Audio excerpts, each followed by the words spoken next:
shown on the video. Ladies and gentlemen, once again, a round of applause for that tremendous season in 2024.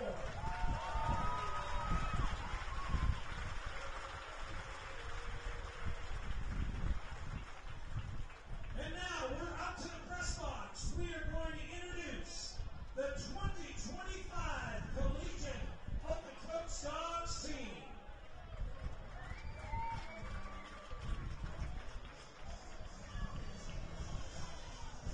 Ladies and gentlemen, here are your 2025 Okotoks Dawgs. Locations. Attending now at Community College from Okotoks, Alberta, number 22, Nate Charlton. Attending the University of Colorado Pueblo from Colorado Springs, Colorado, number 26, Frank Lawrence. Attending Dawgs University out of Okotoks, Alberta, number 3, Chloe Porta. Attending the University of Alberta out of Alberta, Alberta, number 14, Seth Jones. Attending Dawgs Academy out of Okotoks, Alberta, number 37, Will Levante. Attending Southwest Baptist University out of Houston, Texas, number 27, Kate Weinberg. Attending the Royal State Community College from Calgary, number 29, Trey Backwood. Attending Cactus University out of Calgary, number 18, John Holland. Attending Dawgs Academy from Okotoks, number 36, John Dawgs. Attending the University of Colorado Pueblo from Rome, Oklahoma, number 21, Alex Harler. Attending Dawgs Academy out of Okotoks, number 33, Max Foley. Attending Mason Community College out of Woodford, Arizona, number 19, Braden Tickle. Attending the Dawgs Academy from Okotoks, number 37, Preston Township. Attending Picklesville University from St. John's, Newfoundland. It's got some sick music on this change up. And attending Ellsworth Community College from Des Moines, Iowa, number 30, Dominic Wade. The Catchers. Attending Howard Community College from St. Sauveur, Quebec, number 9, Lou Anderson. Attending the University of Colorado Pueblo from Riverside, Broke his hand at game one. Arizona. Attending Dawgs Academy from Okotoks, number 16, Declan Spooner. Bullpen catcher. Attending Dawgs University from Okotoks, number 25, David Wololeski. Infielders. Attending Reinhardt University from York, Nova Scotia, number 44, Nash Cole. Attending the University of Alberta from Okotoks, number 10, Connor Corsa. Attending Illinois State University from Okotoks, number 13, Eric Menchie. Attending Cincy University from Virginia, California, number 21, Eden Jones. Attending the University of Utah from Montreal, Quebec, number 22, Brandon Alex. Attending Dawgs Academy from Okotoks, Alberta, number 40. Attending the University of British Columbia from Calgary, number 5, Eden Rose. It's final year, Ruthie. Mexico State University from Mexico City, Mexico, number 8, Brady Sanchez.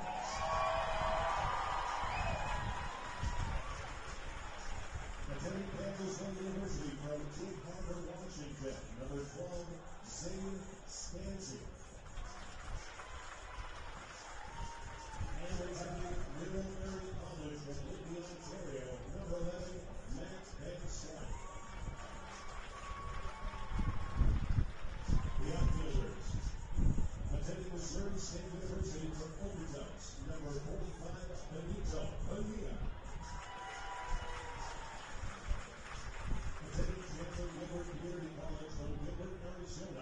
6, Ian Gross. Attending the University of Montana from Tampa, Florida, number 28, Barry Iceland.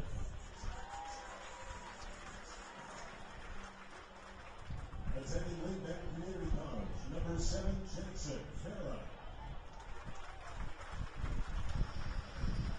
Attending Dawgs Academy for Okotoks, number 41, Landon Kaufman. Attending Dawgs Academy for Okotoks, number 32, Louise Shaw-Lahoche. Attending Pittsburgh State University from Spring Ski, Missouri, number 3, Jake Staggs. The traditional tight pants, hot pants.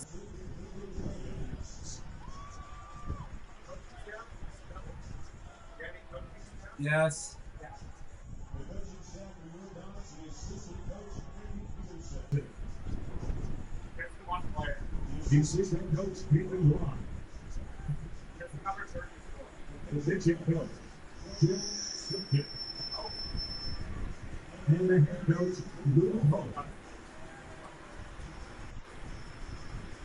Ladies and gentlemen, 2025 Dawgs.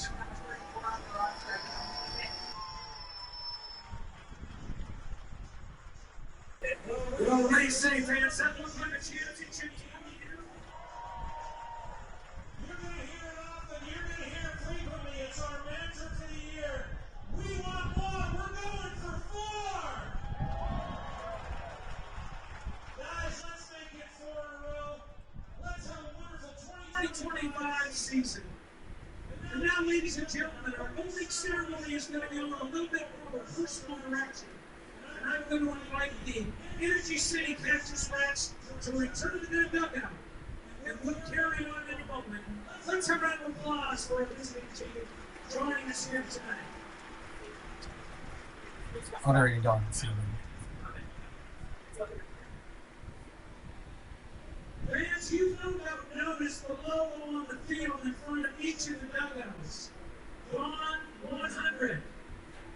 On each of the home jerseys for your 2025 Okotoks Dawgs team, it's embroidered on our sleeve and we wear it in our heart. Dawn 100. This is a very, very special year as our friend, our benefactor, and our proud supporter will be celebrating his 100th birthday.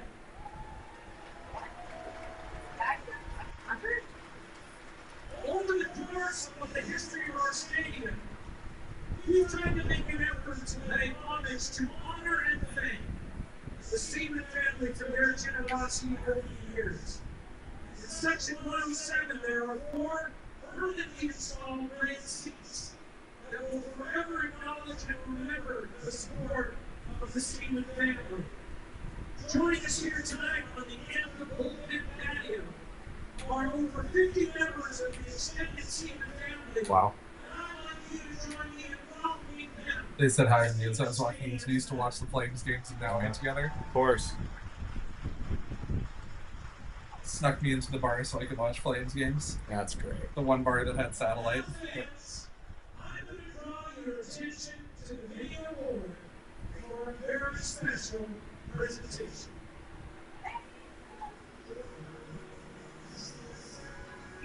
Like even if one people walk, that's okay. Coldplay. Maybe not. Yep. Yeah, yes. Another hat's on. I can't get one. No.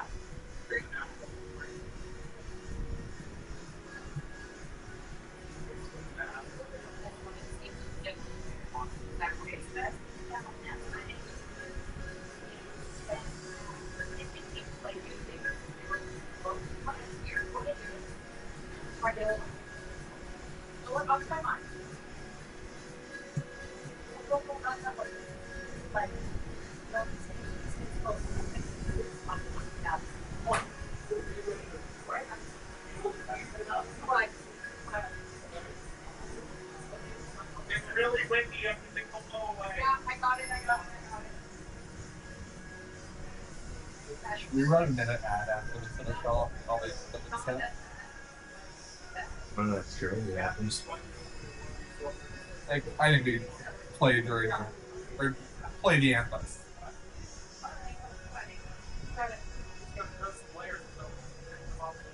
I almost am inclined to do it now.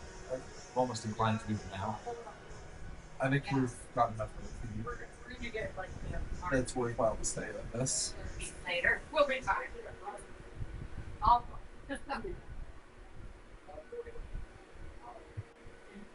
Who's flying the drone up there? Jeff, do that. Huh?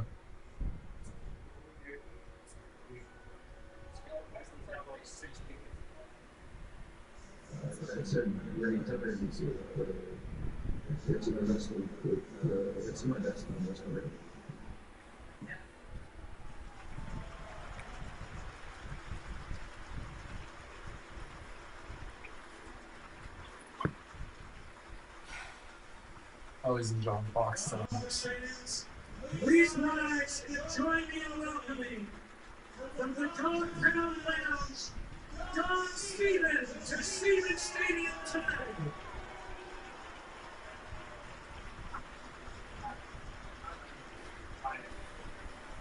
That's pretty cool.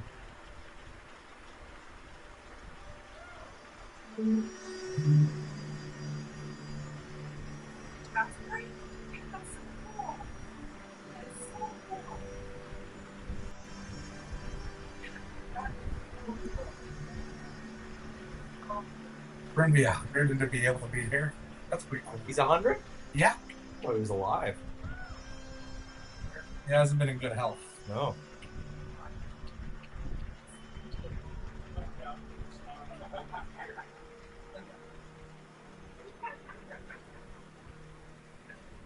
Wow. Don, it needs to see the stadium open for the first time 18 years ago.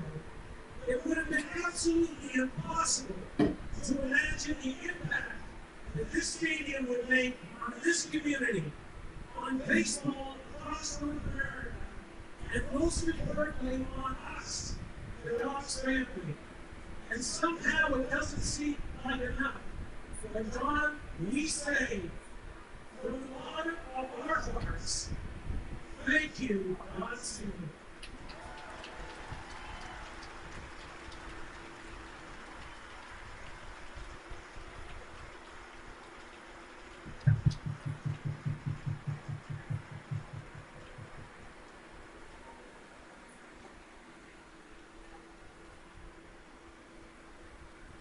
Thank you, players. Thank you, fans. What an honor to welcome and honor Don Stevens joining us tonight. Fans, in just a moment, we're going to be introducing the starting lineup for your 2025 Okotoks Dawgs opening night. Don't be shy. Continue to try. How about we thank and salute Don one more time for all that he's done.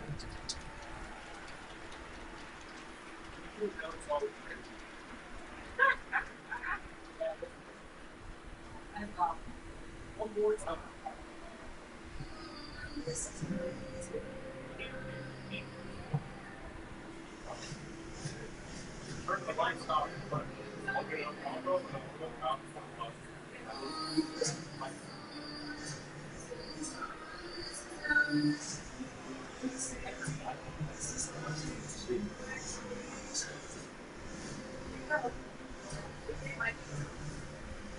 Oh, now? No, I have to wait for that. Wait for that. Oh, it's me.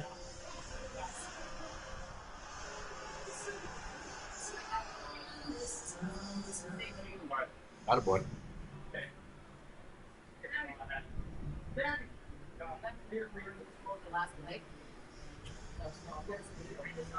Dawgs fans, here is tonight's starting lineup for your Okotoks Dawgs. I don't like having a sentence that starts with dogs and ends with dogs. I just say fans. Jack.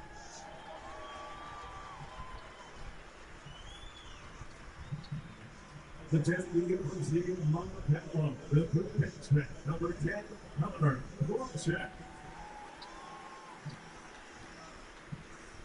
Attending Dawgs University, the catcher, number 20. If you guys are, your mics are on.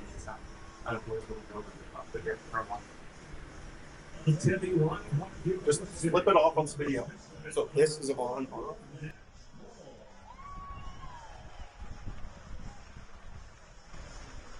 Attending Cambridge University, the right fielder, number 12, Zane Skinzy.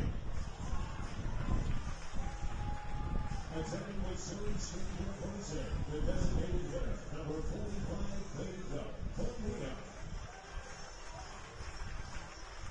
Attending Pittsburgh State University, the left fielder, number 3, James Stanek. Attending the University of British Columbia, the second baseman, number 5, Edith Woods. Attending Pittsburgh State University, the center fielder, number 2, Tatum Williams. And on the mound tonight, attending the University of Montana, number 14, Seth Burr.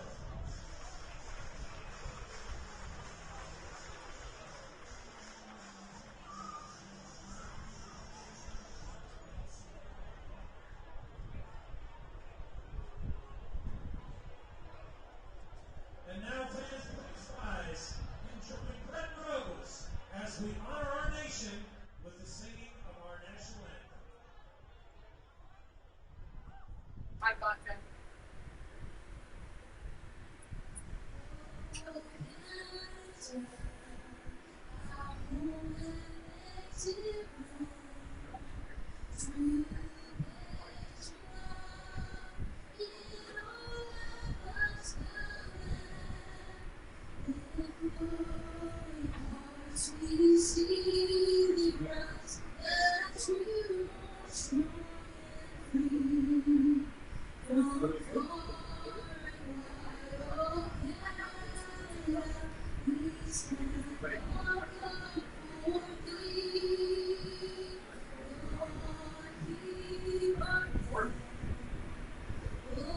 This way.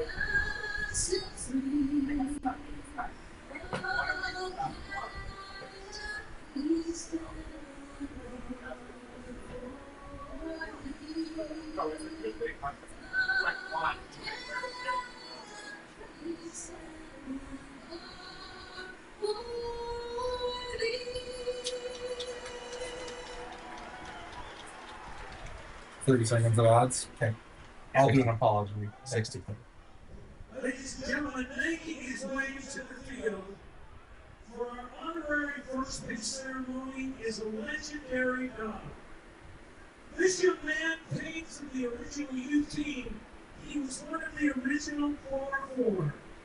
He went on to star at the NCAA Division I Niagara University, where he was first team All-American.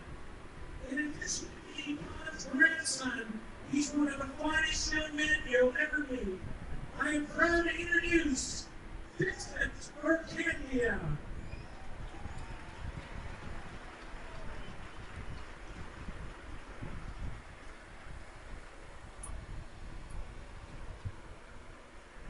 Vincent from the mound.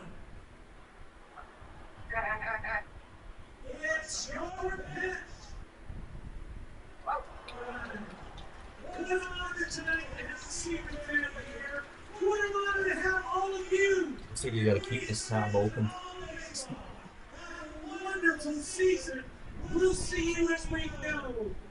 We want more. We'll go to tour. You know what for?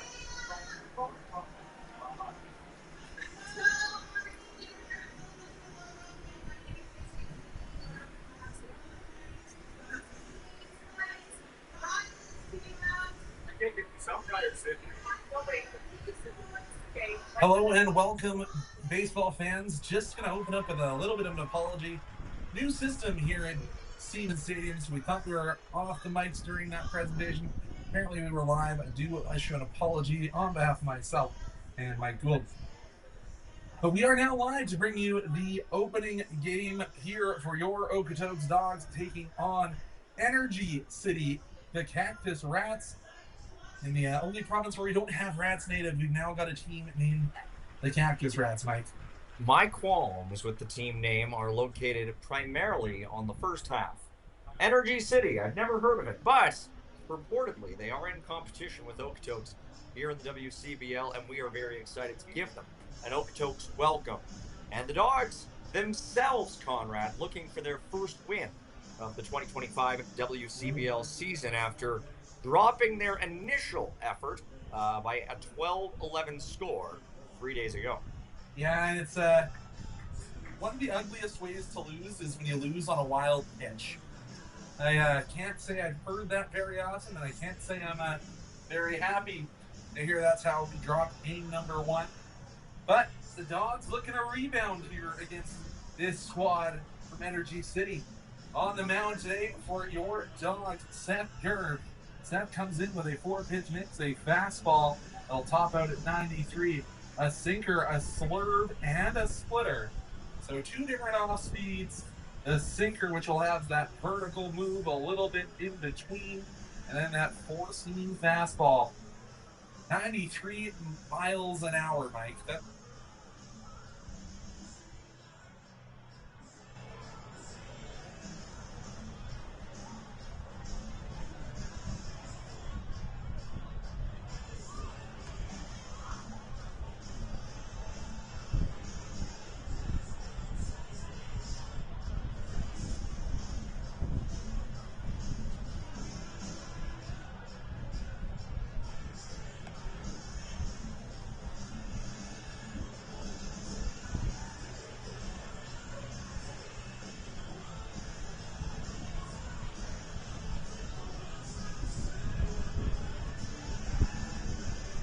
A brag butt single.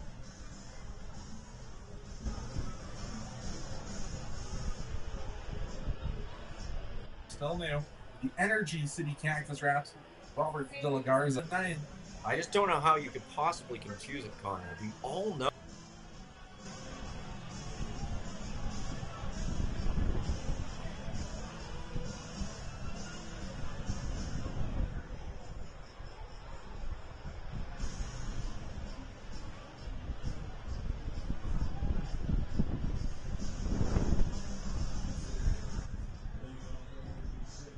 Skansky, Jake Skaggs, the other new members of this Dawgs season, and will get it underway. Energy City Cactus Rats.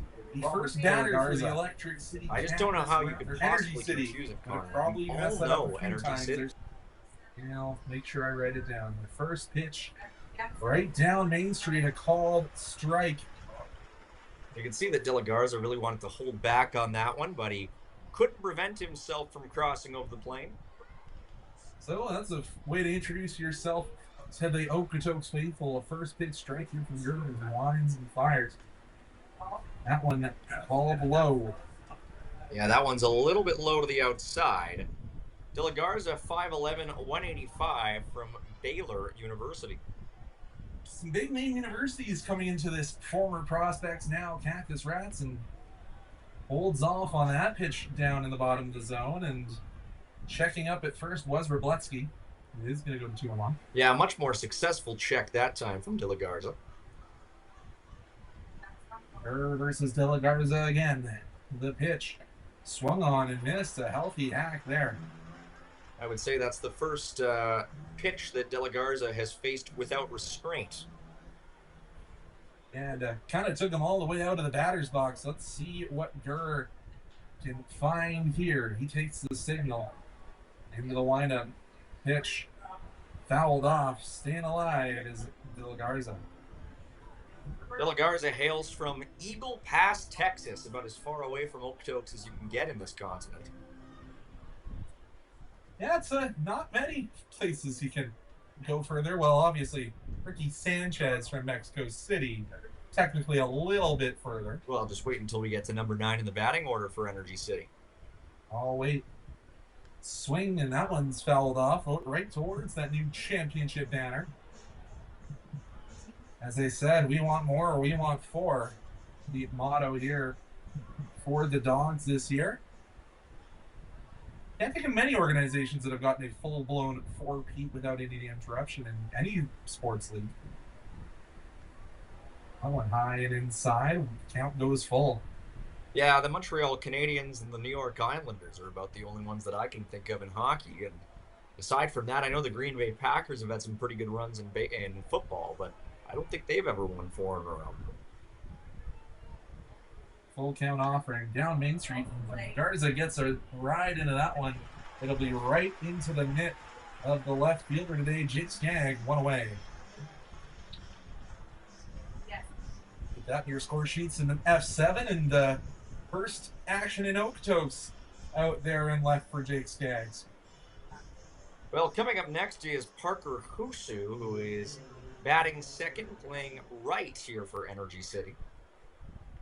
Wearing number 3 with the neon-lined numbers, which does give kind of a subtle nod to those working in Alberta's oil patch, as he'll take the first strike looking. Looks like that might have been one of those off-speed from Gur. It just feels like it's been such a trend in sports uniforms the last 10 years. We have basically no color except for just that one little neon stripe. Unless you go full neon like the Dallas Stars. But... Well, you almost go the Seattle Seahawks. What are those? The Color Rush uniforms in the NFL. 1-1 to count here. Gur got those bright pink laces on, probably in honor of someone in the family battling breast cancer. But that one swung on, and looks like we're going to have a play in left field once again. Play made. Jake Skaggs getting the warm welcome from Energy City. Another F7 on the scorecards. Been all funneled out toward the core 4 corner so far here in the top of inning number 1. Which isn't surprising, folks. The wind is coming from right field to left field, and we've heard it's gusting up to 46 clicks an hour. So the ballpark will hold a few extra, even though we are down here in the River Valley in Okotoks. It's been among the strongest I've felt in my time commentating games here. Hold strike here on Aaron Santa, one of the few, one of the returning players. I won't say it's few, but you probably have a couple players still waiting to come up after their College World Series runs are over. The offering from Gur, and Aaron Santa puts this one to charge, and that will fall. So the first hit in Okotoks for Energy City will be a sliding double. As that ball caromed around and right a few more times than you would have liked. If you're a fan of the team wearing red and white. Tate Skansky learning that right field corner, 325, and it's got a bit of an angle on that first kick wall. Yeah, Timo Aracena in 42 games last year batted .296 with 12 home runs, 30 RBI. So certainly a player who can hit the ball a good distance. I mean, even getting up to double digits in the compressed season here is always impressive. Elijah Bear steps to the plate now, and Mike, how many steals did Arizona have last year? So you've got his stats up with a call first strike here to Bear. 4. Okay, I thought he was more. I remember that he had a bit of speeds on the bases, so maybe I'm... Well, you might be confusing that he took first freely 25 times. That's certainly possible. Did the batter go? Appeal says no.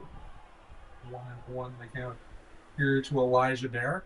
I had E. Bear written down in my starting notes, and I'm like, no way that could be Ethan Bear. Can't have 2 of that name. Well, you've got Gur versus Bear.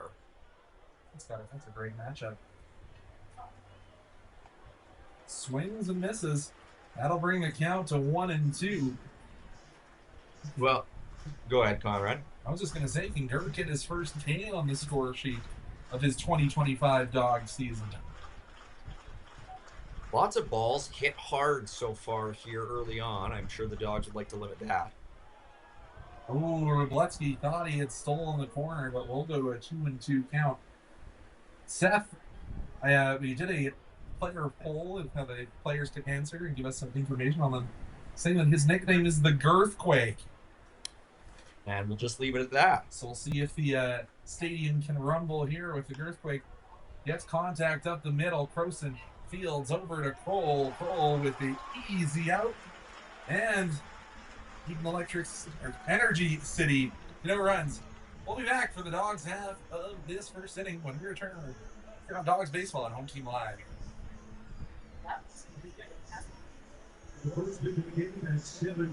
Maybe that'll do it. That's weird, man.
Welcome back. Welcome back, baseball fans. So it is Ricky Sanchez hitting leadoff. First time you've seen him really hit leadoff, because it was the spot occupied by Tucker Zdunek often last year. But Ricky now in that leadoff spot. Obviously a hometown idol here in Okotoks. Yeah, certainly received the longest and loudest ovation as a member of the starting lineup. Takes that one down in the dirt. The offering from Josh Higgins. So 1-0, Ricky ahead in the count. Higgins is a 6'1", 170-pound righty from Florida National University. Hails from Henderson, Nevada, over the Silver Knights. Can't find the top of the strike zone.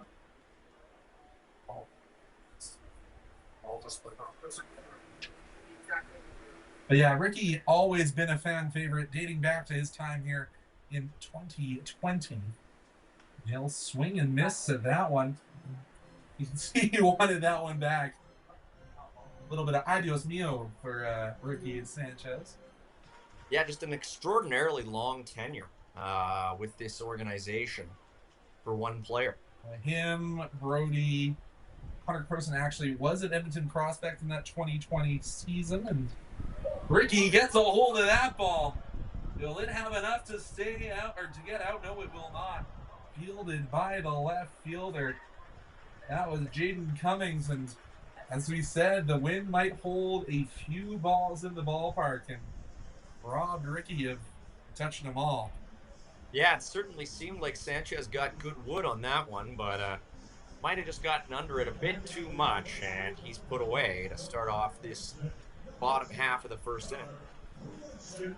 Welcome back, the Crow Show. The man who walked it off in the bottom of the ninth to bring home the three-peat takes his first look of the season against Higgins, and he puts a charge into that ball into left field once again at the wall, and it's gone. Or no, it stayed in. I thought it went onto the core 4 patio. Tough for me to see at this angle, but I thought he started the year the way he ended the previous, but just sees one pitch and a double for the Crow Show. Boy, Conrad, that one fooled me too. That was really, really close. And it sure seemed like it was destined for the core four corner, but Connor Croson ends up just mashing a long double. And you did see a challenge here from Blue, the coach, the co-manager this year of the Okotoks Dawgs, is Mitch Schmidt will be making his return. Blue Pope thinks that one might have hit above the yellow line. Umpires say no, so we'll stick with Connor Croson on second. Yeah, tough break, but now it's a chance for Jacob Rubaleski, to take his first swings. Bravo, one of the platoon of catchers we have this year, and he had to come in relief last game as a catcher listed as today in Lou Felix Anderson. I've been told to just call him Lou this year. That one, come back right up the middle. Pitcher gets out of the way. It'll advance Croson. The fielder's choice will chop down the lead runner. Not the lead runner. Chop down Rubaleski. The trailing runner, if it were. Yeah, Rubaleski puts the first pitch he sees right back into play, and sharp there by the pitcher to get out of the way, but now that brings up Nash Kroll, who is always a threat to drive in a run. Let's see if Nash can bash this one over the fence. He loves putting it over that right field fence. That'd be a way to start off your season if you were Nash.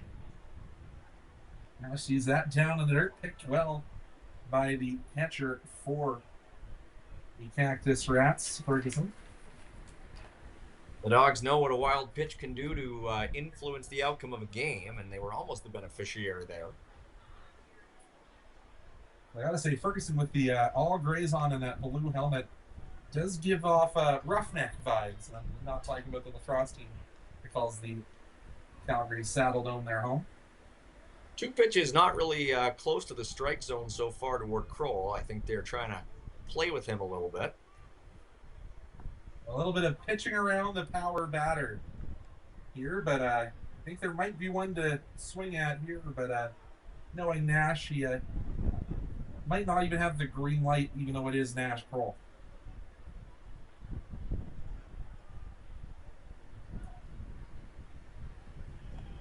Kroll takes the whole way, and it'll be a strike. 3-1 to count. Yeah, he probably could have taken a whack at that one, especially after hitting 20 home runs in his Dawgs career so far. Offering to Kroll, and he'll take his free 90. Walk to first. Yeah, 4 of those 5 pitches, not particularly close, and Nash Kroll happy with that one. He only walked 12 times last year, but chalk up his first of 2025, his first time reaching base in 6 attempts. Yeah, and hit 360 at Reinhardt this year.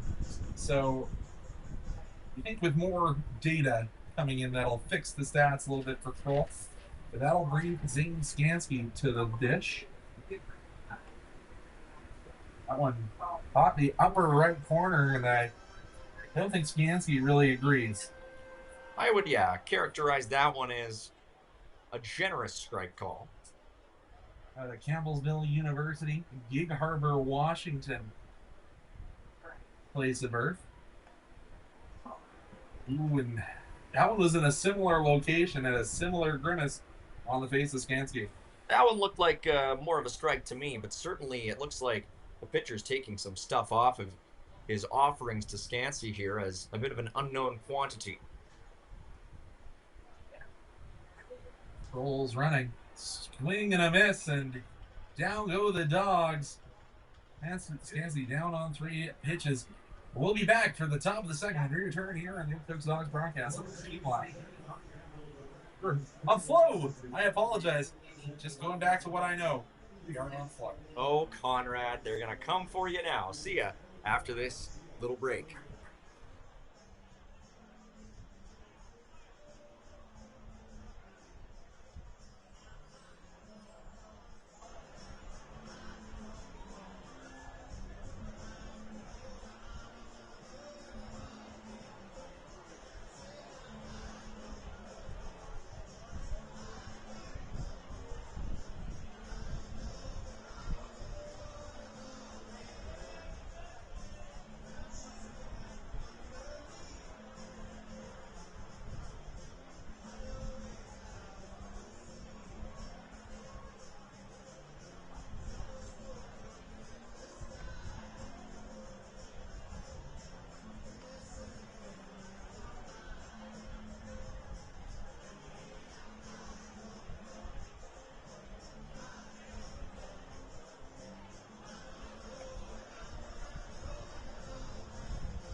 Kenyon Sanders comes to the dish. Takes down in the bottom of the strike zone for a call. Strike one here in the top of the second.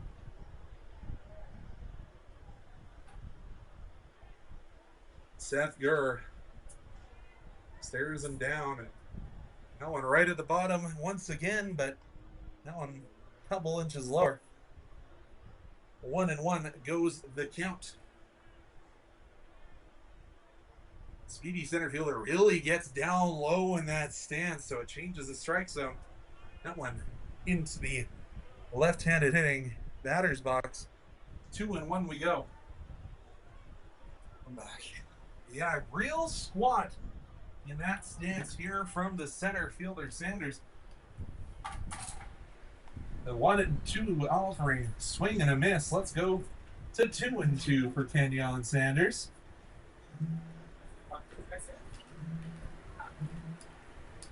As the Jaws music comes through Siemens Stadium,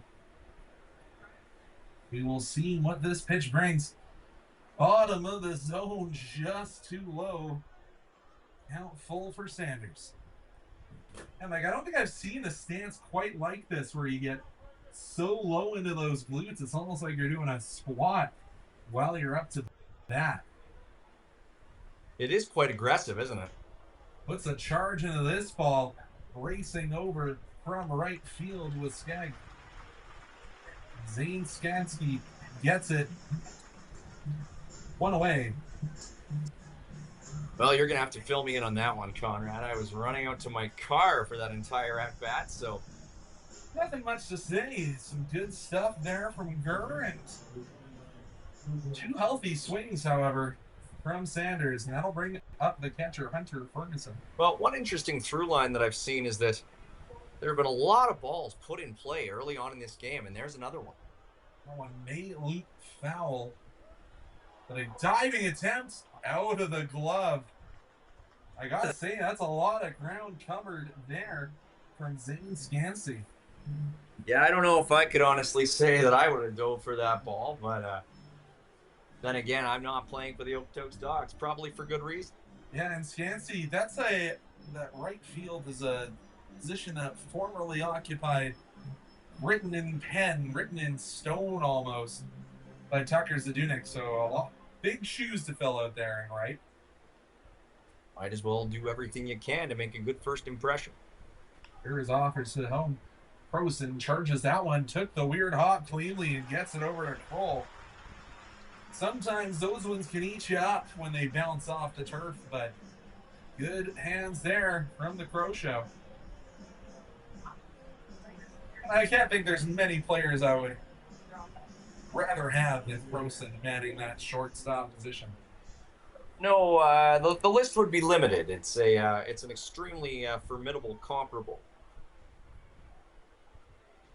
This will be Jaden Cummings. He saw lots of action with the two hard hit balls to him out in the left field, but that one's in the dirt from Gurr.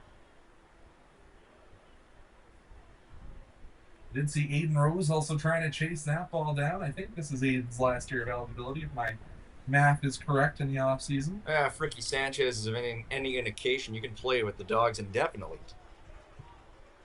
This is the last year of rookie Sanchez, but 1-1 the count here to Ferguson. Gurr working efficiently, haven't been long innings. Pearson takes inside. Let's go to 1-2, or 2-1 rather.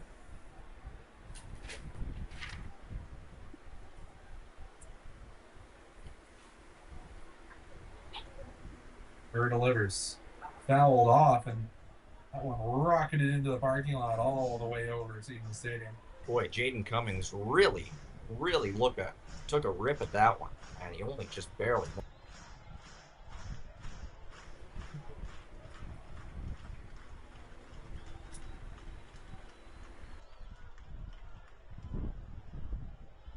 Gurr inside. Let's load up that count.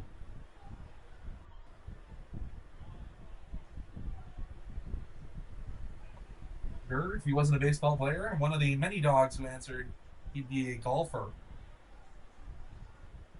On the mound here today, Swing and a miss. Let's put the first K on the record for Gurr. And that'll take us to the bottom, the home half of the second. We return here on Flow Sports.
All right, it's going to be Benito Bonilla, the designated hitter, coming in today. And as I said, played in 6 games for the Dawgs last year. My brain is 100% correct, which it usually isn't.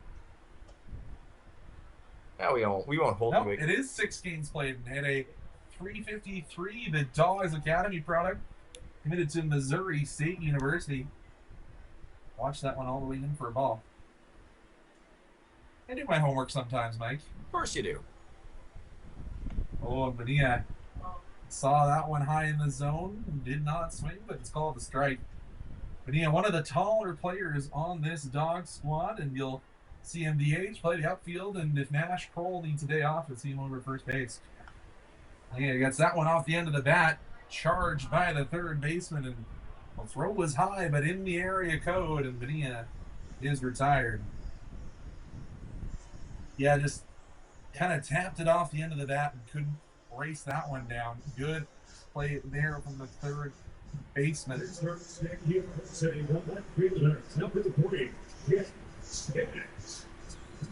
Arcina. Now here comes Jake Skaggs to the dish. Skaggs did not get the chance to get any swinging in the opener 3 days ago. First plate appearance of the year. Swing and a miss. Strike one. Yeah, him and all the pit boys, him and Ricky and catcher, but all 3 of them drove up here from Kansas. You know, Pittsburgh State University, Kansas, not in Pittsburgh. The other Pittsburgh that we think of, Wisconsin. Pittsburgh, Wisconsin. No, Pittsburgh. Oh my goodness, my American geography is awful. What is going on? Pennsylvania. Pittsburgh, Pennsylvania. Pittsburgh. I should know that. It's alliterative. It is. You're right. I just call them Pittsburgh Penguins and don't think about that see that much more. Puts a charge in that one. That's going to be a fair ball. Rounding first goes Skaggs, and Skaggs going to have a stand-up double. Nobody even covering the bag over at second. Hot hit to the hot corner leads to the first crack of the game for the Okotoks Dawgs. Yeah, very impressive one-out double there for Jake Skaggs. Incorrect. Second crack of the game. Okotoks had a double as well that we thought was a home run. That's correct. Yeah, Skaggs really got a handle on that one opposite field and really put it to work in his first ever plate appearance as a member of the Okotoks Dawgs. This will bring the longtime dog Aiden Rose to the ditch at a University of British Columbia. Takes a called strike, 0-1. Last year with the Dawgs, hit a 3.02 in the regular season, 9 RBI, 10 walks in 28 games played. Missed a little bit of the season last year, a nagging injury. Then in the playoffs, hit a 3.53 with 4 RBIs in 4 games. Swing and a miss here, and he's down in an 0-2 hole. Yeah, Rose tried to take a pretty hefty hack at that one, but it wasn't to be. Wonder if the hit and run will be on here with only 1 away, and Jake 180 feet away.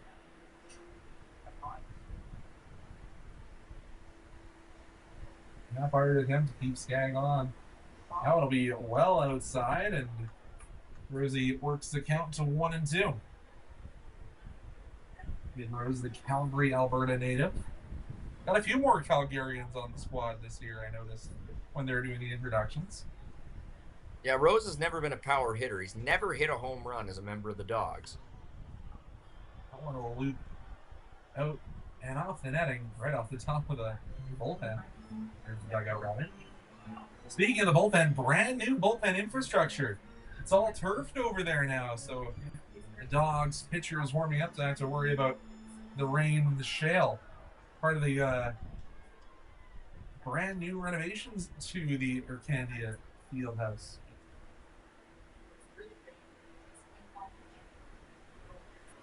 One and two once again. Rose just kind of threw the bat out there. Staying alive. He had a pretty good chance to just spear that one straight into right field, and at the end of the day, it just kicks foul to the right. I think that's the heck swing. Or it's the bat's left your shoulder, and heck, I might as well just try and get something of this lumber onto the ball. Well, you know what? It was a decent attempt, by all means, but just not quite there.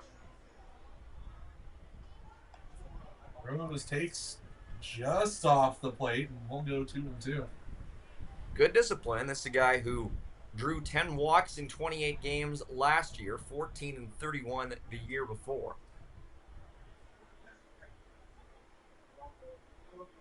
One of the guys who's elected to not go south of the border for their post-secondary, and swing and a miss. Down goes Aiden Rose. That'll bring forth Hayden Williams. Hayden's jumped around. Hayden Williams, the other Pitt State University player I couldn't remember because it was at Emporia State, but Kane joined Ricky Sanchez over at Pitt State.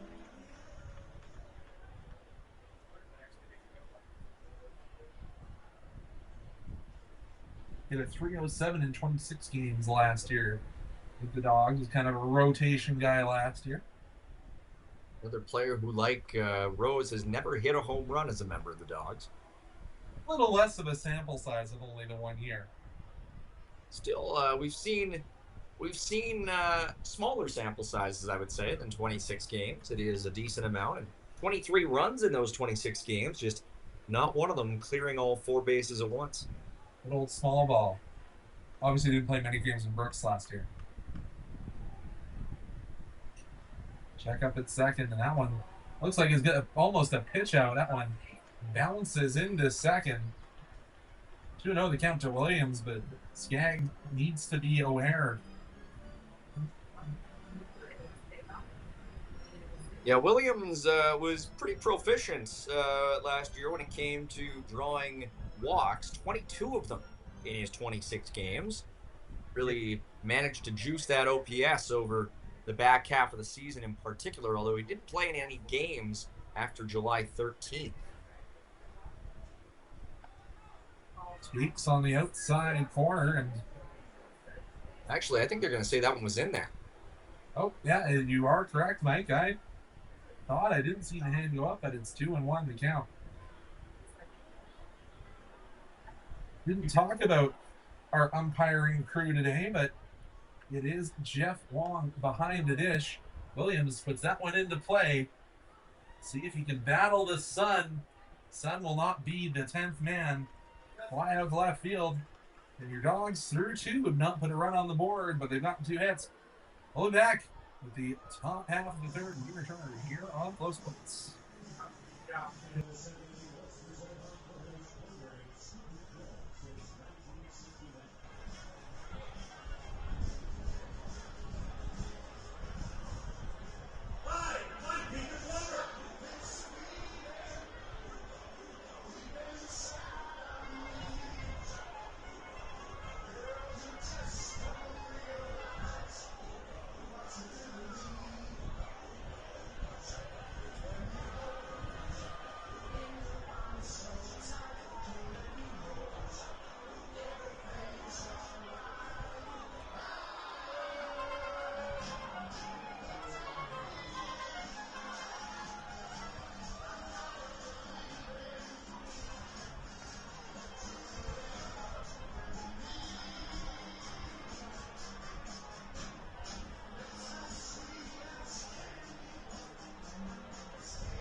As Pete the Plumber races that truck across the outside of the outfield.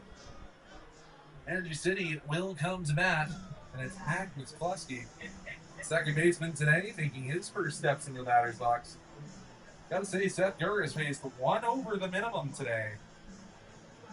Yeah, I mean, with Gurr, he has allowed a lot of batters to put balls in play, but they haven't been hit particularly hard or far, and so you can always live with that if you're the Dogs management team. As we say that one, that will be poked into right. Energy City will have a single. Yeah, 1 pitch, 1 hit, and 1 base there for McCluskey. That'll bring up Ten Shindo, maybe my new favorite name in the WCBL, playing shortstop today. Yeah, Ten Shindo hailing from Shizuoka. I'm probably saying that wrong. Shizuoka, I believe, from Rikyo University over in Japan. And he's laying down a bunt. And that one they're going to say is a wild pitch. Did not hit the bat. So, 390. It's an interesting call. I mean, I guess, yeah, when the batter puts down the bunt, it's tougher for that catcher to track the ball as it comes in, but still has to be some discretion on the part of Blue.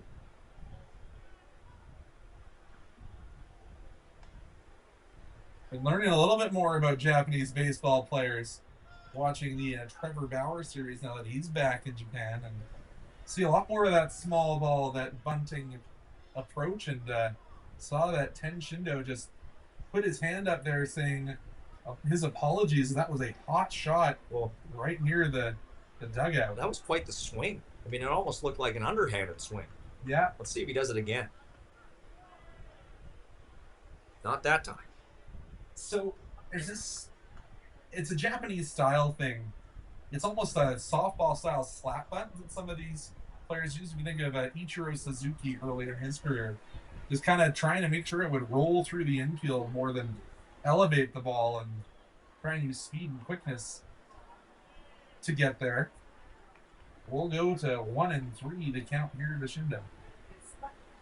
You think if your name's 10, you would get the number 10, but wearing the number 6. Just as nice.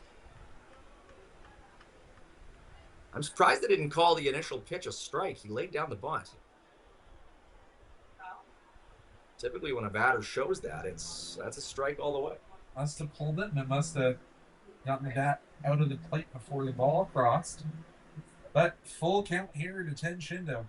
You know what? He should have been 10 wearing number 4. So maybe 10-4. That's okay with me. 3-2 here for Gurr. They're going to rule that one was foul.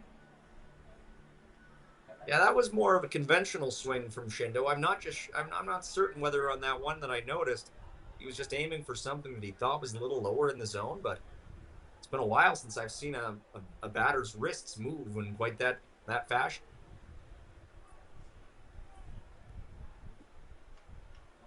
Seventh pitch of the AB to Shindo. Yeah, but that was a slap bunt, definitely, and Kroll scoops that one out of the dirt and one away. Boy, that was really fun to watch. Yeah, it's certainly a different batting style that they teach over in Japan as compared to what Matt Stairs and the batting crew is doing here in Okotoks. And you have an Okotoks pitcher starting to warm up here in the dugout. I'm not exactly sure who that is. Yeah, Gurr now up to 39 pitches. I'm sure they want to keep him a bit on the lower side this early in the season. And it is the Dawgs. It is generally a platoon pitching strategy. Yeah, just the other night, I think they used 7 in total. Second time seeing De La Garza flew out to left field in his first debut. The designated hitter. Not often you see a DH in the one hole. Well, not often you see a DH's name scribbled onto the lineup sheet, but that's what we saw before today's game. De La Garza was not listed on the initial roster that was printed off. Could have been just late coming in, didn't commit in time for them to get that sheet to the printer. Or it could be one of those affiliate players. I know he announced a couple of those with the starting roster. I know Preston Toshniak of the Toshniak dynasty here with the Dawgs. Well, whatever it is, they don't seem to want to pitch to him. Yeah, 3 straight balls, and as you said, could be seeing a pitch limit getting neared here. So you have to wonder when the pitching coach, Joe Sargent, kind of says, you need to get Gurr out of here, because that one's going to be a 4-pitch walk. Yeah, those were 4 pitches that, again, weren't particularly close. And from up here, it looked like it was a base that they were content to fill. But now they've got a runner in scoring position and a runner trailing at first. So they've got to be careful, even where they're at early in the game with just 1 out.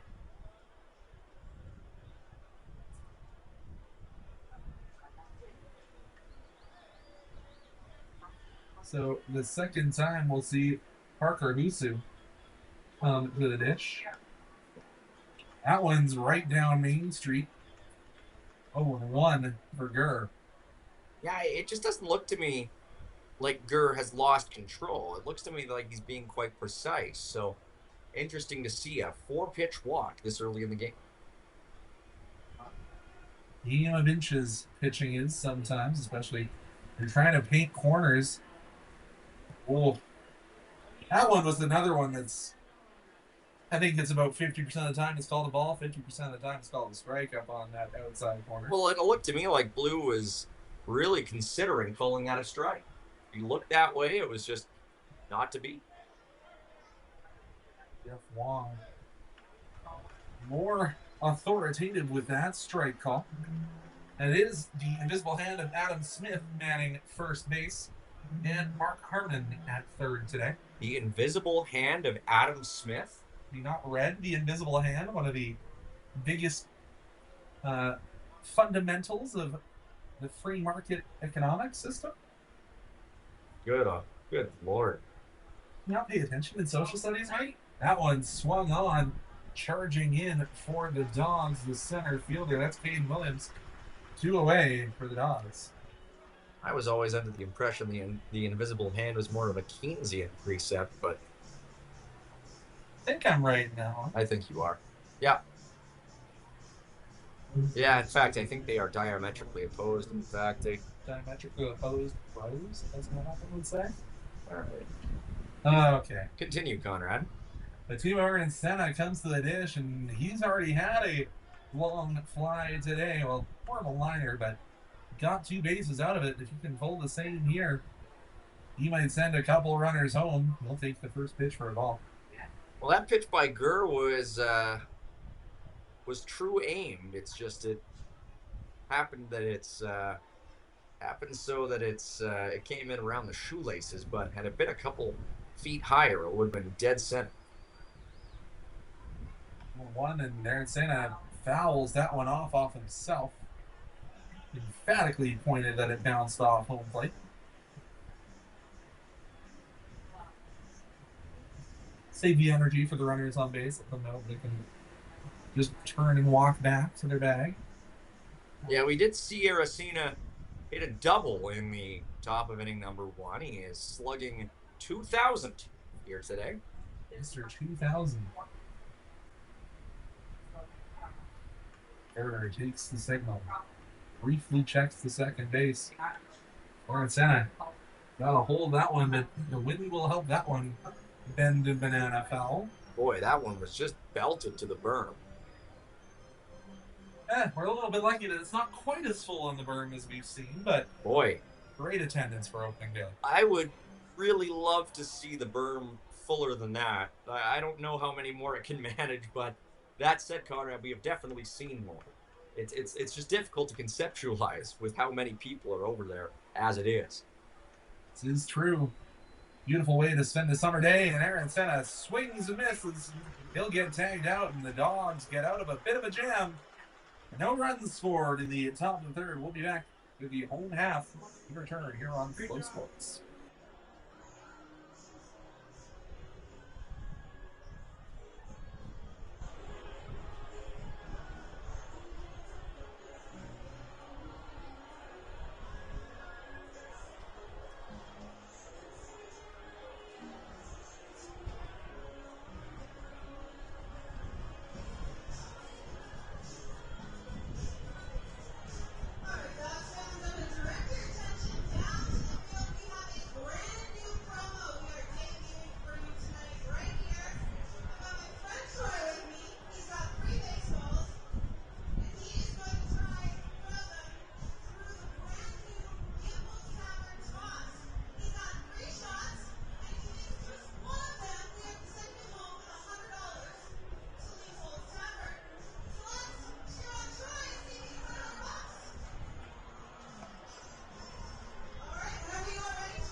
Josh Higgins still on the mound here for the Energy City Cactus Rats. See, my concern is that when it comes to creating a sports team name, ideally you want to have 2 words, maybe 3, but 4, to me, is just a little out of line. Saying it's a bit of a mouthful there, Mike. It's just unwieldy. Energy City, okay, that's a little bit of flavor, I understand it. But then both Cactus and Rats, is that all necessary? To be fair, it's less syllables than Porcupine. Fewer syllables, but I grant you, Energy City Cactus Rats. To me, it's almost a haiku, but not. I mean, I'll digress. But that'll bring forth Ricky Sanchez. Dawgs back to the top of the order to open their home half of the third. Sanchez takes inside. 1-0. That was close. I mean, Ricky has looked at a lot of pitches throughout his tenure in Okotoks, but that was pretty darn close to the inside corner. On to Sanchez and takes that one First high inside, then low and away. All around the strike zone. 2 real borderline pitches.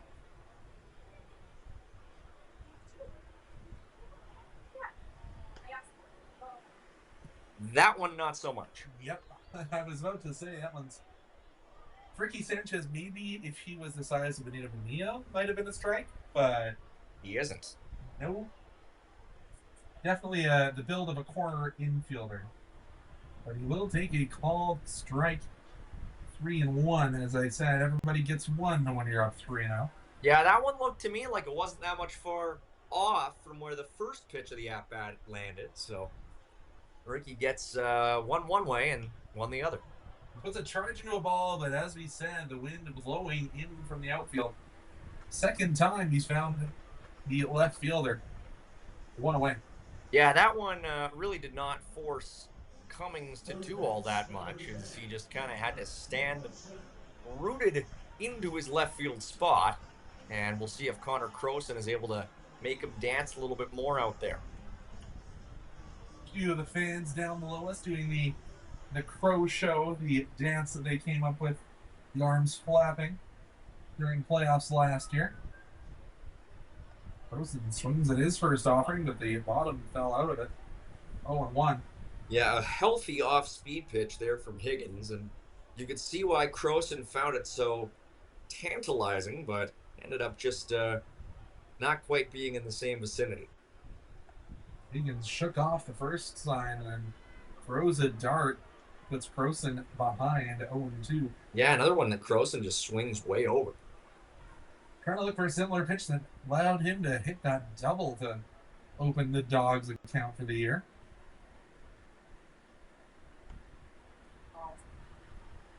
That one was well off into the left-handed batter's box, so Croson kept the bat on the shoulder. 1-2.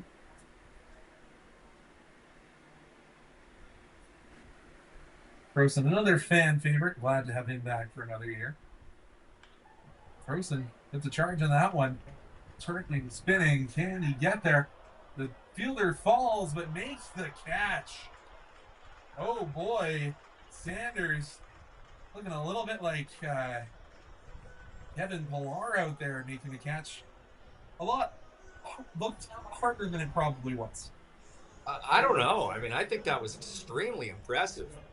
And, I mean, Sanders just put himself all the way out there, robbing Croson of what would have undoubtedly been an extra base hit had it fallen. Because not only would the ball have fallen, but so would the center fielder.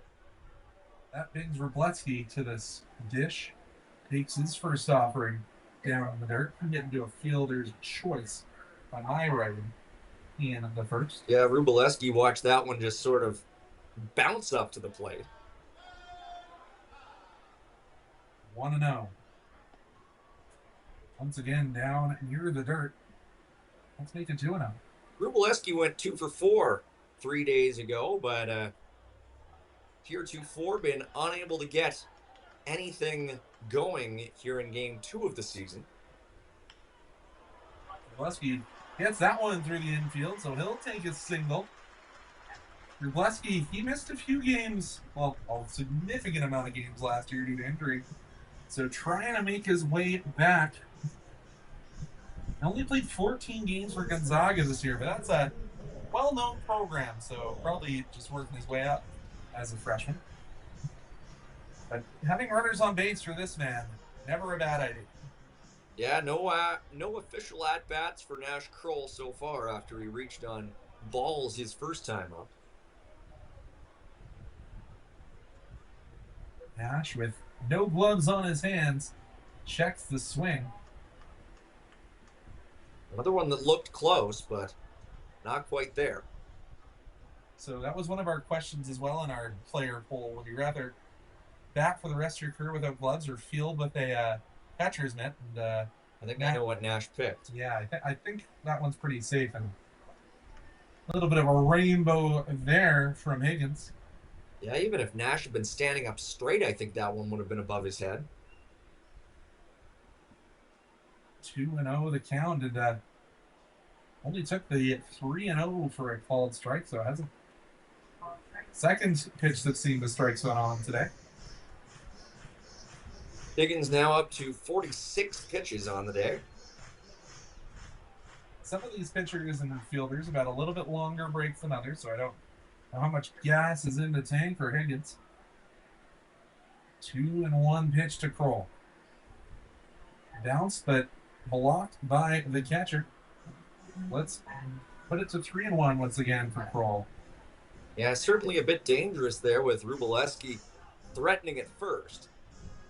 Always easier to take second than it is third.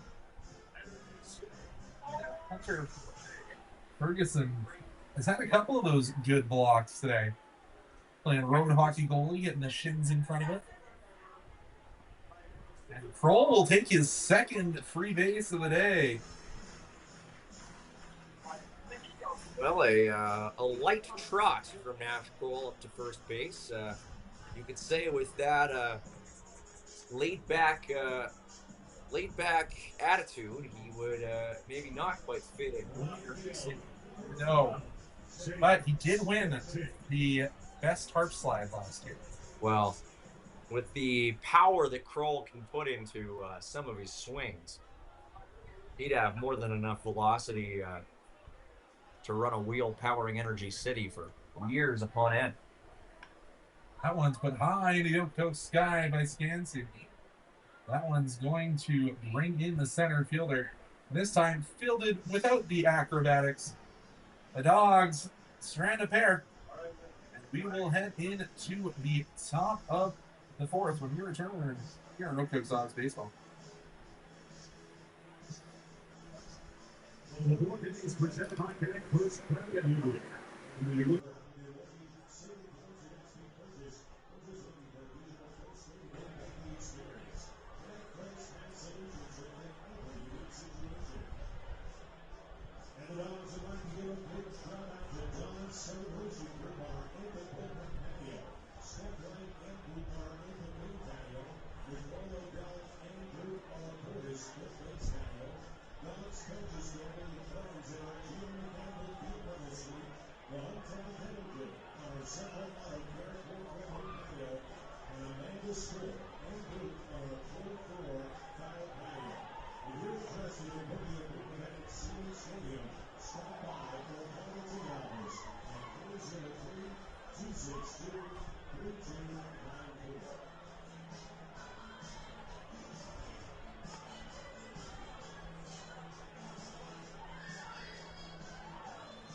Something we noticed about Rubleski, where's the batting glove underneath his catcher's mitt?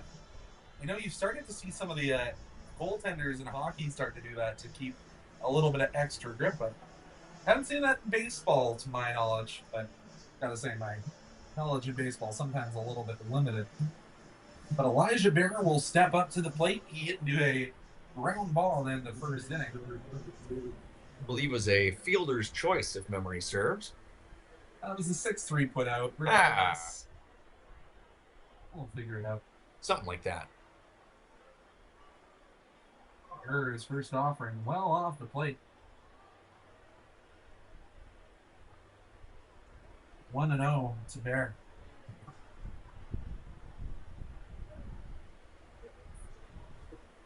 Dogs have had a couple of arms starting to warm up, but they sat down. Whoever was warming in the last inning, going to let Gurr go a little bit further. Bear will foul that one off. Went a long way down that third base side. Yeah, you are right. That was an inning ending, or at least top half ending, put out for Elijah Bear. Although it was with Aracena already on base. He'll poke that one through into left field. He'll lead off with a single. That'll bring the man who stumbled, fell, but made a couple of catches in the Dawgs' home half of the third, Kenyon Sanders. Yeah, Kenyon Sanders from Antioch, California, who on the season to date is 1 for 3, or at least 1 for 3 entering today's game with 1 hit, a double against Sylvan Lake 2 nights ago. Burr checks over to first, does throw over. Do not have the disengagement rule in the WCBL that they have in the MLB and ILB. Burr checks over at first once again.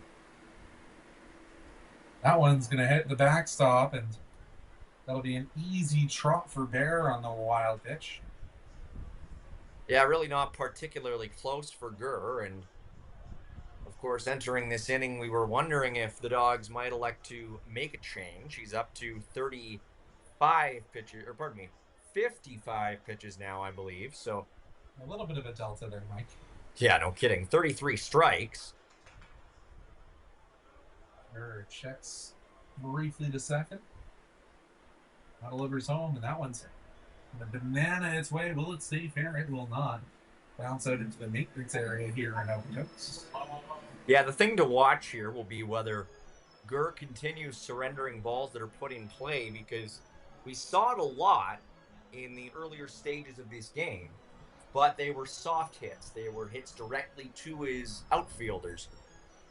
More recently, these guys from Energy City, that vaunted place, have been finding gaps a little bit more frequently, and of course the Dawgs want to limit that as much as possible lest they give up the game's first run. Swing and a miss there from Sanders. That is a nasty pitch. Some beautiful spin on that one, and just a extremely tempting offering that was unlikely to ever go anywhere. Now, the two things that can move the pitch around is either having no spin or having lots. Of course, zero spin being the knuckleball. 1-2 here for Gurr versus Bear, but Bear puts a swing into that one. Charging back onto it was Skaggs, and one away and held the runner as well. Well, again, like I said, another threatening hit, another threatening piece of contact hitting. But that time, a little bit more power on the shot, but not enough to get past Skaggs and left. But again, it's walking a bit of tightrope here, and as Gurr gets up closer to 60 pitches, we'll just have to wait and see what happens out of the bullpen.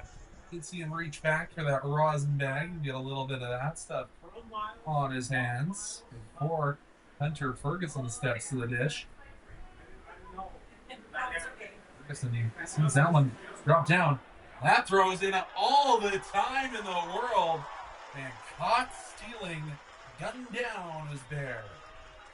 I just don't understand that decision by Bear to go. It wasn't that much past Rubileski at all. It was hardly a passed ball. That's what it would have been scored as if he had made it to third, but it was only a couple of feet away from him. Again, it's down the third base side. It's a split-second decision, but that's an easy throw for him to make, and caught him with seconds to spare. So base is empty now, and a healthy hack there from Ferguson. Yeah, no kidding. He was trying to get that one all the way to High River. Just couldn't quite get his stick on it.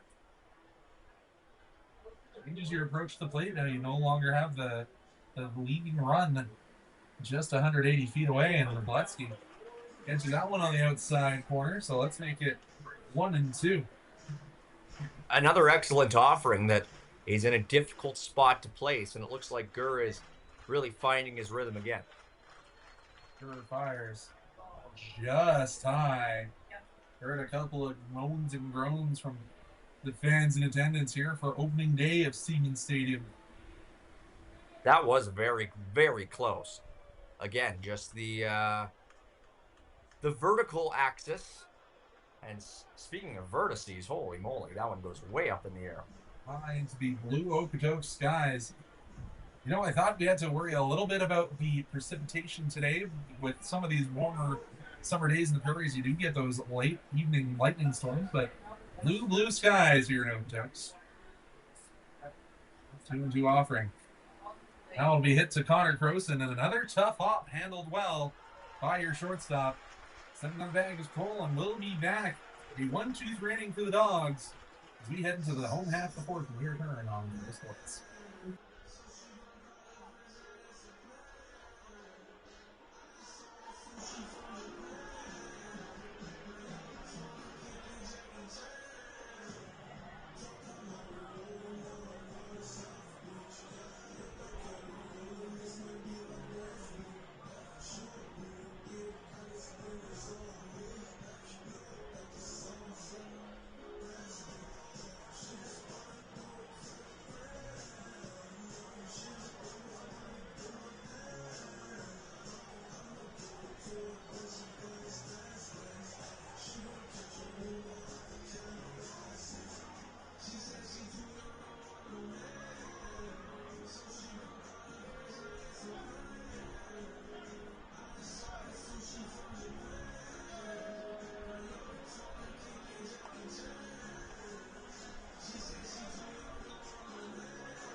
Players yet to really build that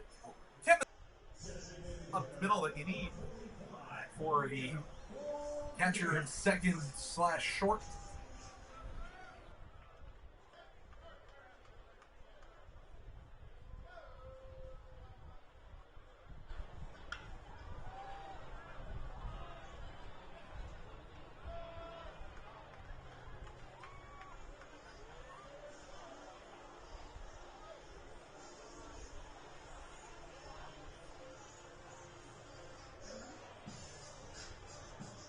Left field, number 3,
So I got the top half of this. Yeah. And Yeah. you want to stay sitting there and still operate, or do you want to switch? Whatever you want. That doesn't matter. I can do it. It's fine. If you find it's too much, we'll switch later. Okay.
Welcome back to the top of the 5th inning. Your score still deadlocked at 0. Dawgs with 4 hits, but Energy City only with 3. Leading off for EC will be Jaden Cummings. Cummings, the only strikeout tonight so far. He's had lots of action out in left field. Hails from Chicago. And they're saying he didn't pull the butt quick enough, even though it was inside. So, strike called, and Cummings did not agree. I wonder if Cummings prefers the Cubs or the White Sox. I thought the whole town converted to the White Sox after the Pope got elected and found out he was a White Sox fan. All right, getting into it. Finally reaching the good part of this broadcast. Anyways, 0-2. Pope Leo. What was it, the 16th, the 14th, something like that? I just called him Pop Leo because I'm a huge Pokemon nerd. But swing and a miss, and that's a second K on the night there for Cummings. Well, that was a holy swing. As in there was a hole in his bat. I would say so. You picked up what I was laying down. I can carry some of that. There was white smoke coming off of that pitch. I set you up for these, Mike. Mm-hmm. Put it right on a tee. Called for a strike here to Max McCluskey. We had the hot hands on that hot shot from Williams. He's also singled and advanced on the wild pitch. 0-1. That one right down Main Street. Wow, that was some glorious movement on that pitch. And Gurr has picked it up here in this 5th inning of work. Oh. Fouled off, and I think we'll give Blue a little bit of time here. Looked like that one went off the wrist. That was awful close. Like, he really had McCluskey just fighting for his life up there. Let's see if the 0-2 can put him down on version 2.0. Just under. Still got some more chances, though. And Gurr now up to 71 pitches. We'll just have to wait and see if he's allowed to finish the 5th. Dawgs do have someone working, and he hit him. Lost the control after commentators cursed him. Well, I was going to say that Gurr had thrown 5 consecutive strikes to open the 5th inning, but then he lets a couple in a row get away from him, and that culminates with a hit batter.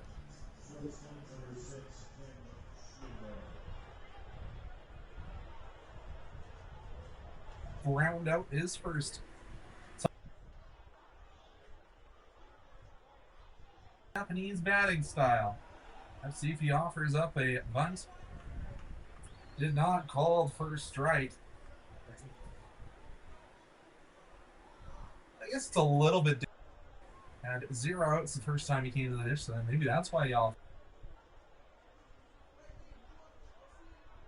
You wonder about getting somebody in a scoring position. Yeah. Oh, and you saw Nash Kroll had to take a few steps in as the sun just peeking over the Duvernay Fieldhouse.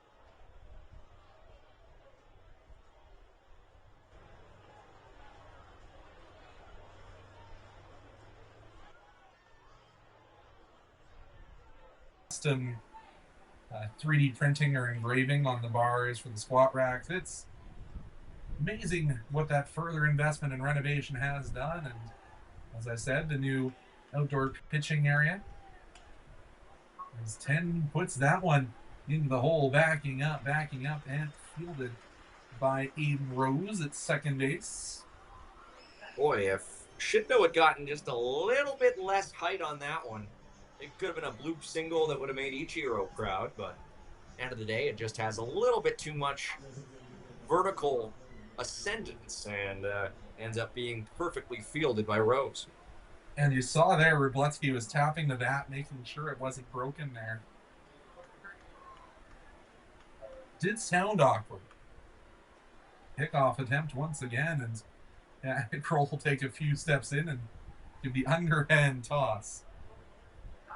Yeah, they're really fighting to try and take McCluskey off the board here, but he's been fighting quite valiantly himself over at first. It's not a huge leadoff, but that one will be put into right or left field, and nice piece of work there by De La Garza and his second single of the day. Actually, no, his first single, he advanced on a base on balls in his last AB, so 1 for 2. Yeah, I think they're going to try and let Gurr work through this as he's up to, well, they haven't updated the pitch count a little bit here, but looks like about 78 or so pitches already. You do see the Joe Sargent out there talking with one of the pitchers who's warming up. As that first pitch is in for a strike.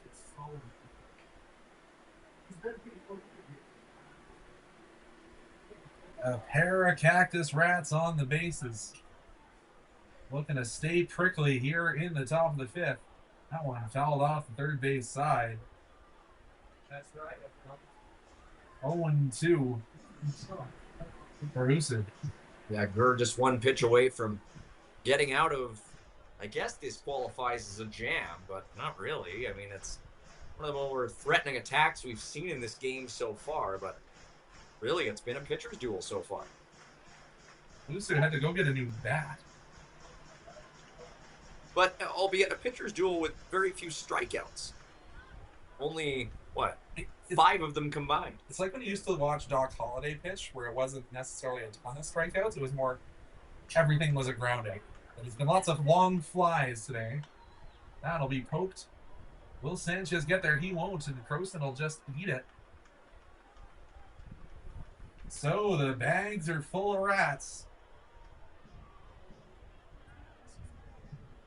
Yeah, that's just a nice little bit of hitting. I mean, it was put into a vulnerable spot. If it had been hit harder, it would have been a single. That probably would have driven in a run, but just good contact hitting. Not unlike a bunt in a way. Just almost a swinging bunt. Yeah, put exactly in the right spot. And now that's going to bring forth some of Gurr's teammates and coaches as they perhaps try to give him a bit of a breather. I don't think they're going to be pulling him just yet. Now, as David Royalby went to the mound, not Lou Pote. And of course, as I said, we will see the return of Mitch Schmidt later on this year after taking 2 years off due to medical leave. Good to have him back manning the dugouts soon. The Big Bear coming back to the WCBL soon. And now it's Timo Aracina's turn. Aracena did have that long double in the first, but struck out swinging in the third. Tall first strike right down Main Street. Yeah, very nicely placed against the lefty. Aracena theoretically at the advantage here, but also doesn't have to worry about looking into the sun. We'll put that one into play. Croson gets the glove down, throw across the infield, not scooped by Nash Kroll. And they're going to rule that one a single. And the Cactus Rats, the hit by pitch comes back to haunt the Dawgs. yeah, this is getting away from Gurr a little bit, but at the same time, it's just been close plays and balls put in play that his fielders haven't had a whole lot to do with. It's just been nice small ball here from the Cactus Rats, and unfortunately for the Dawgs, they just haven't been able to combat it at all. Gurr gets a swinging strike. Ball gets away from Wroblewski, but still a swinging strike. And you can see Lou Pope kind of looking over to the bullpen, trying to see if his next pitcher is ready if needed. Gurr now up to 82 pitches. Gurr just worrying about the man at the plate. Gets a called second strike. 0-2 for the count. Can Gurr get out of this only allowing one? Could be his last pitch of the night right here. Wroblewski sets up center, but that one's out of the right-handed batter's box. Let's go to 1 and 2. Yeah, Gurr just needs a little bit more of that killer instinct. We've seen 3 strikeouts so far already, of course, but it just hasn't been quite as clinical as we've seen from some other pitchers in years past. I'm sure it'll come to him. Gurr deals on a line, and Croson will put it away. A 1-run performance here by Seth Gurr, and you have to think that'll be the last batter he faces. But we'll hand it over to Mike Gould, and he'll bring you the rest of the way. I'll move over to color. I'll still stay with you, but we'll be back here on FloCollege.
Well, welcome back to the bottom of inning number 5 here at Siemens Stadium in Okotoks, Alberta, and it is going to be none other than James Alexander, 6'5", 215-pound righty on the bump to kick off the bottom half of the 5th.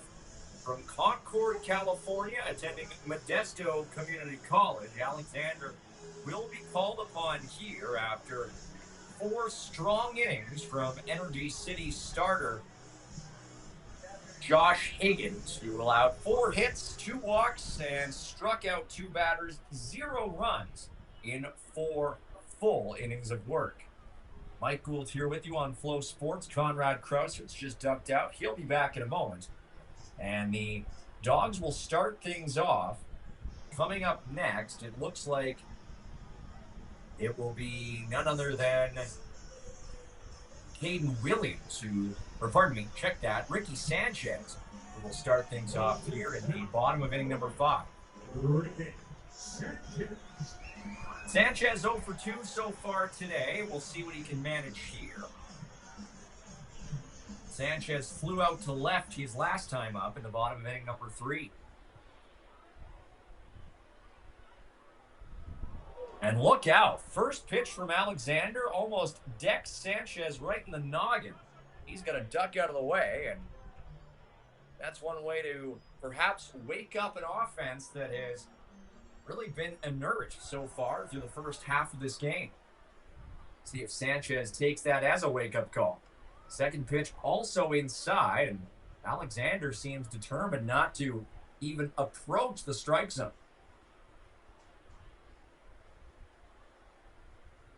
Ricky, as Conrad has mentioned multiple times, a veteran of this Dawgs team, and that's a third consecutive pitch really encroaching on Ricky's personal space. No official warnings there, but you can be certain Sanchez isn't going to forget about this. 3-0. And pitch number 4, basically in the exact same spot, and Sanchez is granted a free walk up to first. Wow. Well, there's something to be said about surgical delivery of pitches, and in the case of Alexander there, 4 pitches basically in the same spot, all on Sanchez's kneecaps, essentially. The last 3 after the first one took out the area right above his head. And that will bring up Connor Croson, who is 0 for 1 here today, batting .429 in the early goings of this season. And that's more like it from Alexander, basically straight down Main Street as Croson looks at one called a strike.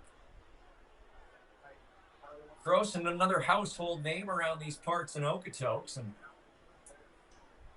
trying to get on base for the second time today as Sanchez breaks for second. The throw not in time, and Sanchez now in scoring position with none out.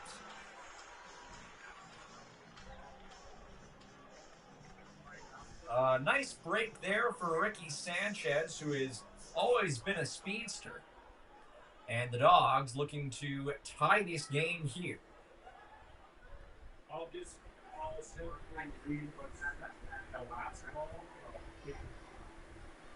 The 1-1 to Croson, but Alexander will take a step back.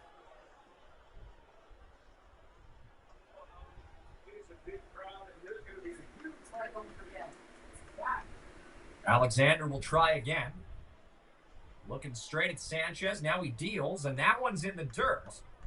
Blocked nicely, however, by Ferguson behind the plate, and that prevents Sanchez from advancing any further.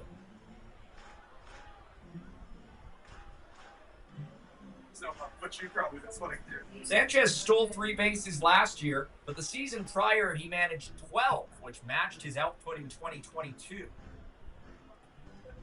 And that is his first here in 2025.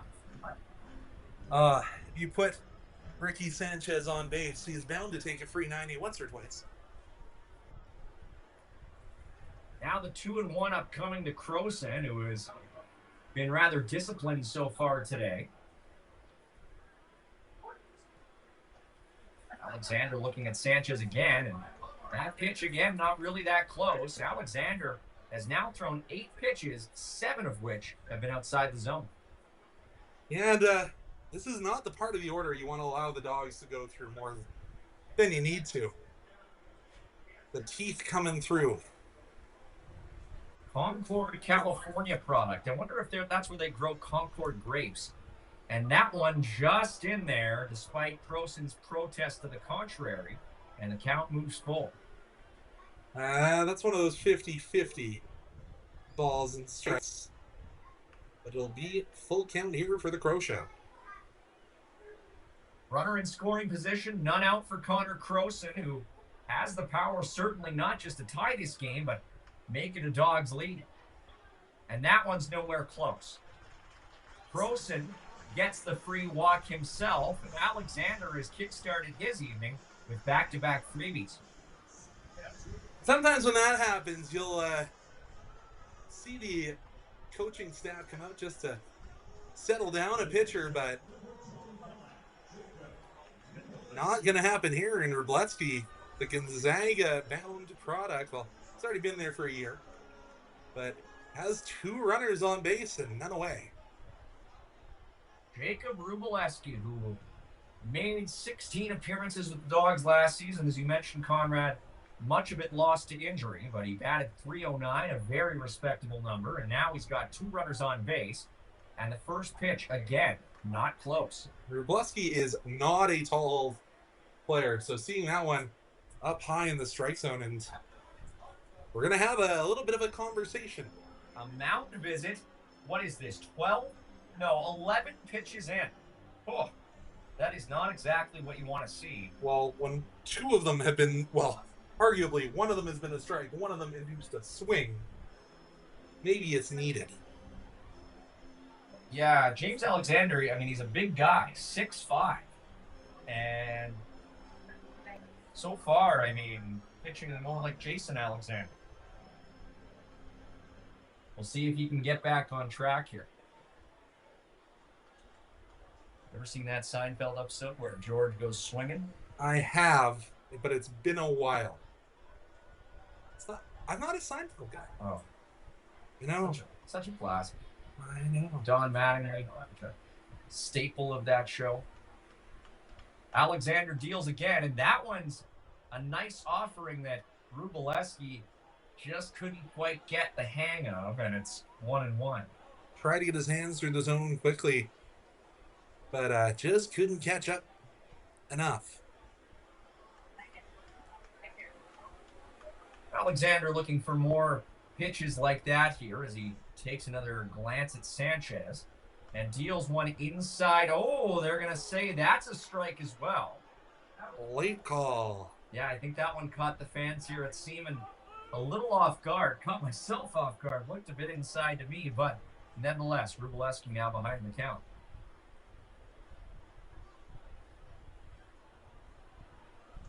The Rats out hitting the Dawgs 6-4 here midway through this game. And Sanchez breaks for third, and look out. Now Croson's going to go as well.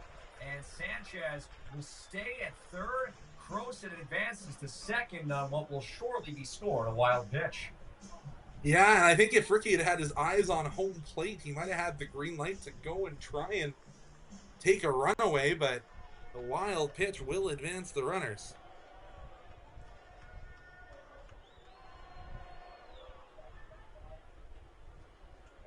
So now 2 in scoring position with none out. And can Wróblewski drive them home? A bit of a half-hearted swing there from Wróblewski, and ends up putting that one into foul territory. No harm done. Yeah, pitching around the hands, but managed to get something on it if your hands are already going through. As we said before, he tried to get the hands quick through the zones, but had to hold them in the zone to make sure the bat made contact. Wróblewski wearing number 25. His Dawgs jersey is just fantastic. I particularly like the contrast of the numbers to the base color of the sweater, something that the Cactus Rats just don't quite have. And now, that one hits Wróblewski. I think you might hear some protests from the Rats saying that he might have leaned in, but will go to bases loaded. With none out. And I don't think there's many people I would want coming to the plate ahead of this guy. Bash, Kroll. And they certainly can't walk him this time. Kroll has not had an at-bat tonight. Both of his previous plate appearances have ended with 3 bases. So we'll see what Kroll is able to do here with none out and 3 on base ahead of him. First pitch. He is nowhere close, and look out, here comes Sanchez, and this game is tied. Ricky Sanchez scores off the wild pitch, the second in the inning for Alexander, and all of a sudden a 1-0 lead is evaporated. Good job by Kroll to jog his way through the other batter's box to not get called on the interference. But 1-1, you aren't unhappy with that if you're a Dawgs fan. Well, and it just goes to show how well the previous pitcher Higgins was faring, because Alexander just hasn't matched it at all. And still none out. And the second pitch is in there, so now it's 1-1 for Kroll. Kroll was crowding the plate a little bit there. And until you see a strike from this pitcher, I certainly wouldn't take the bat off the shoulder. No, certainly not. Kroll's already been granted a walk twice in this game. Might as well go for 3. That one's going to be just inside. A borderline call to be certain. Kroll now ahead 2-1. Conrad, Kroll has been a staple of this Dawgs lineup for quite some time now. And, of course, we've seen him contribute to championship teams, now trying to give this Dawgs team a lead. And that one is in there for a called strike, 2-2. It's so hard to swing when you've seen junk from the pitcher, for lack of a better term. So don't blame Nash for not swinging there, but Yarmouth, Nova Scotia-born player probably wants to put one in the outfield and clear those bags.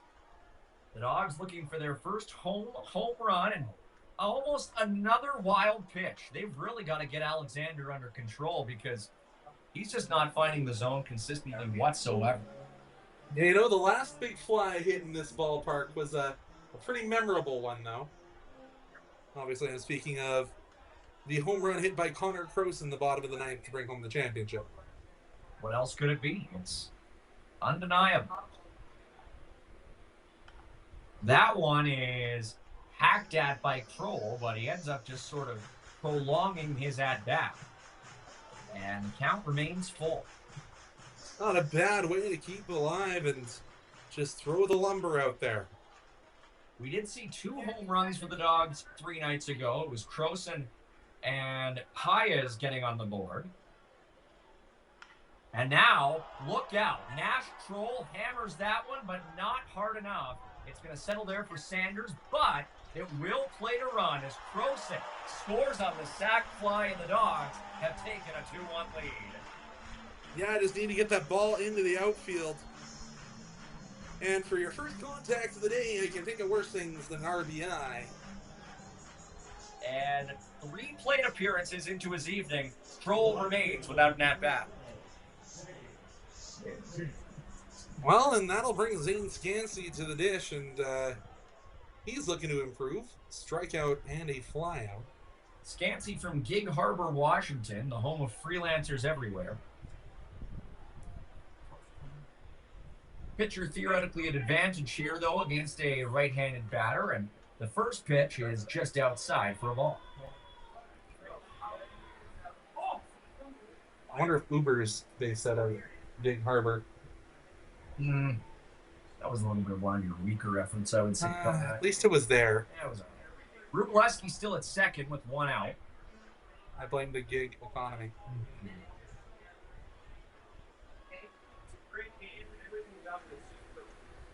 Scansey waiting for a second offering. That one is low. We have seen now, let's see, 25 pitches, and only 9 of them have been strikes from Alexander. And arguably less of them have been strikes because there has been some swing and misses. Yeah, pitches that might not have been in the zone. Yep. We've seen a lot of pitches that just really haven't been close. That one is. It's in the zone, and it is poked right into right. And this one will hold the runner at third. So you have Dawgs on the corners with still 1 out. A nice piece of hitting there from Scansey, and now Rubleski 90 feet away. Yeah, and just advances the runner, let the guy behind you pick up the slack, and Bonilla, the designated hitter, the Dawgs Academy product, has another opportunity to just keep rolling the batting order over. Well, the fruitful 5th inning continues here for the Dawgs, and Bonilla looking to further clean things up. And look out. Heading over to second, this throw is not in time as Scansey is in there. So now the Dawgs have 2 in scoring position with still just 1 out in the 5th rather, and already 2 runners having crossed the plate. Yeah, that's just some smart base running there by the Dawgs. Get them into scoring position, open up that base, and Hey, you know, it might just be filled if none of these pitches can hit the strike zone. Bonilla behind 0-1 in the count here. And the second pitch, again, really creeping up on the inside part of the plate. They've already hit one batter. You hit the second. I think that might be a quick call to the bullpen coming. One hit by pitch, one pitch that almost took Ricky Sanchez's head off, two more wild pitches. It's been a crazy inning so far. And now Bonilla really leans at one, and they're going to get the force out at third, but another run scores. Rubleski crosses the plate, and we're going to see Bonilla, I believe, reach on a fielder's choice, but he does drive in a run. Yeah, just put the ball in play, as I said. That's all you can do. Let the guys behind you continue to do the work. So now Jack Skaggs comes up to the plate. He's 1 for 2 already here today. It was a long double in the second, was his earlier hit. Flew out to right in the fourth. And now a pickoff attempt that was a little bit behind the curve as Bonilla back into first, standing up. I don't think I'd be trying to pick up the long, lanky Bonilla. He can reach his way back in there pretty easily, even with an extended run, but he's going to get picked off as I say that. Yeah, Bonilla really wasn't even close that time. The duality, the first time around, he got back in quite easily. The second time, nowhere close, and a rather unceremonious end to an inning in which the Dawgs do briefly lose the lead, but then get it right back. 3-1. They are in front after 5 innings here at Siemens Stadium in the 2025 home opener. Mike Gould and Conrad Krause will be with you for the top of inning number 6 right after this on Flow Sports.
Dawgs fans, it is a capacity crowd here this evening.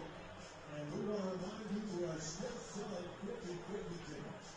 Please visit one of our county players walking around the campus golf course and visit them at our post-haste or purchase 50 tickets.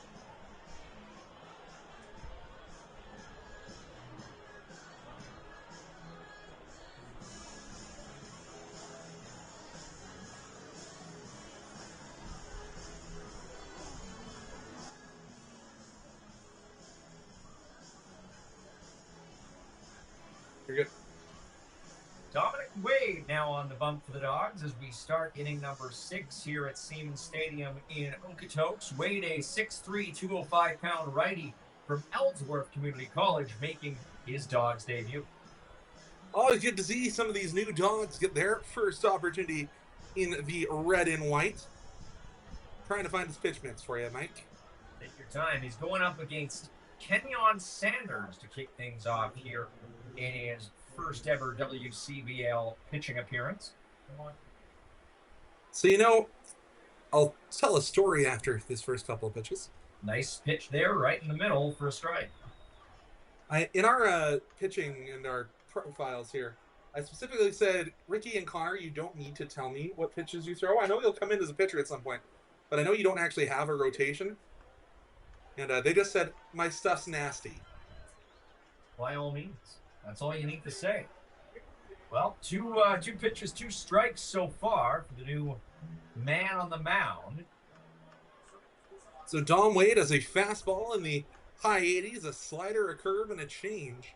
So another 4-pitch mix for another Dawgs pitcher. Gets a little bit away from the man in the backstop for the Dawgs. I have to wonder, a lot of the pitchers are now going to that almost that slurve for their curveball. So I wonder if that's what is coming out of the hand of Dom here.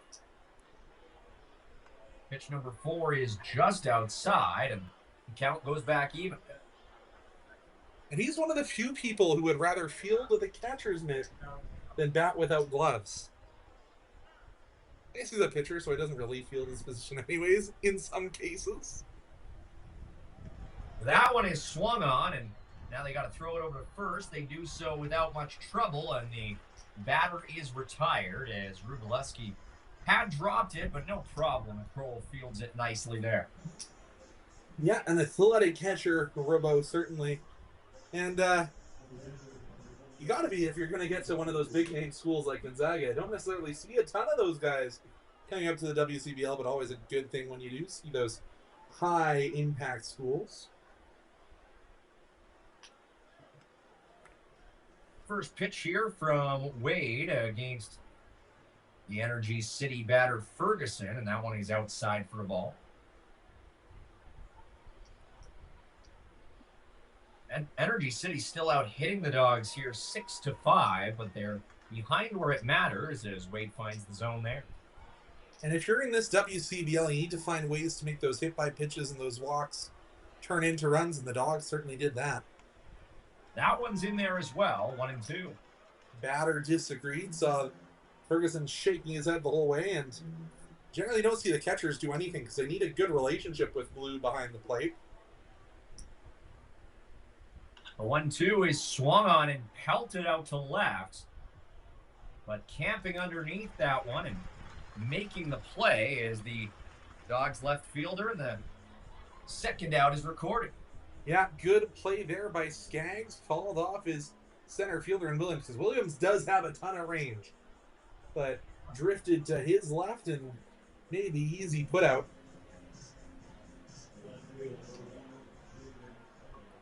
Jordan Cummings looking to not strike out this time. 0 for 2 double Ks on the scorecard. Well, he's not off to the good start that he wants, as the first pitch there is called for a strike, and he's behind 0-1. Pitch number 2, Wade working quickly. That one's in there as well, 0-2. Well, and a grunt and a disagreement there from Cummings. He felt that one was outside, and he's still shaking his head. Wade taking a little bit longer to get set here now, changing up his timing. Pitch number 3. And that one is a bit of a check. They appeal down the baseline, and the first base ump again agrees it was not a swing, so it's 1-2. Tough to get those appeals when the ball's in the dirt, but don't blame Rubbo for trying. It did look close. Another offering to Cummings, and that one is in there, and they call that one strike 3, and the side is retired. Cummings in a bit of a long conversation. Don't want to get tossed out of a game this early on in the season.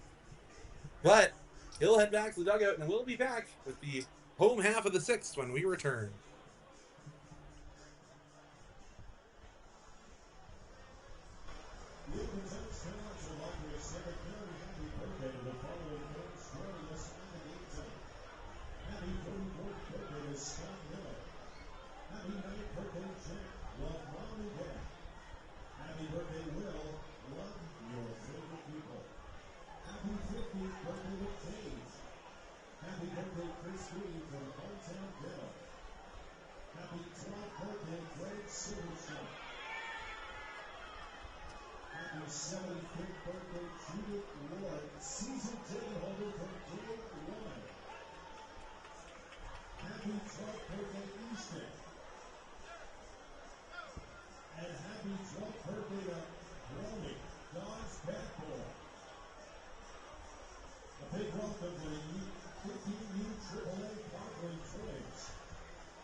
And finally, happy 100th birthday.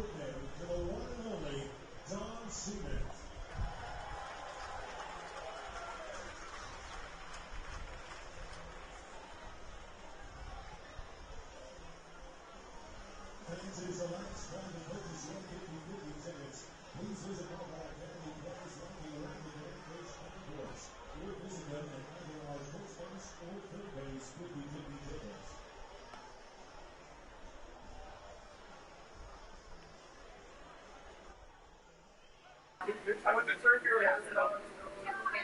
Go back here for the bottom of inning number 6, and it remains James Alexander on the bump after a inning he'd like to forget, I think. He gives up 3 runs and throws 17 balls out of 29 pitches. Conrad, what does he have to do to maybe regain his form a bit here in the bottom half of inning number 6? Might have to go back to that fastball, just keep painting the center of the plate, but the Dawgs are a tough squad if that's your methodology. Well, Jake Skaggs is up to the plate, the Springsteen, Missouri product, 1 for 2 on the evening. The first pitch he sees, he's not in the zone. Yeah, it's a bit tough for the young arm on the mound to find that zone. Skaggs doubled to left his first time up, and now he shoots one to short, and he tries to outrun it, but isn't in time. That hit, though, that contact, it kind of came to the ground right in front of the shale, and it took a bit of a weird bounce. Wasn't sure if the shortstop was able to field that one, but a nice throw by Shindo ends up retiring him. Yeah, it was a great defensive play by Shindo. We've seen a couple of weird hops out to short, both on Shindo and on Croson, so I have to watch that as we continue. Aiden Rose now up. He's 1 for 2. Also has a strikeout on his ledger here tonight. Dusk falling quite rapidly here in Okotoks. The light disappearing from the sky, seeming with each passing minute as Rose golfs one into center. Camping underneath that one is Sanders, and all of a sudden there's 2 away here on the 6th. Yeah, just saw a pitch you wanted to hit, but a little too much air under that one. So Well, seeing the outfield play in pretty shallow today. if my memory serves me, the season openers for both these teams ended up being games in which they scored at least 10 runs and their opponents scored at least 10 runs. I don't think either team will score 10 here today, Conrad, but who knows? I may have jinxed them. Caden Williams up to the dish here with 2 away in the bottom of the 6th. Good to see Caden back after last year and didn't get to stay in the playoffs. Williams pops this one into shallow left field. Cummings underneath it, and he makes the catch to retire the side. A 1-2-3 inning for the Dawgs as they're unable to get anything to build off of their 3-run 5th. And we head into the top of inning number 7 with the score remaining 3-1 in their favor. We'll be back right after this here on Flow Sports.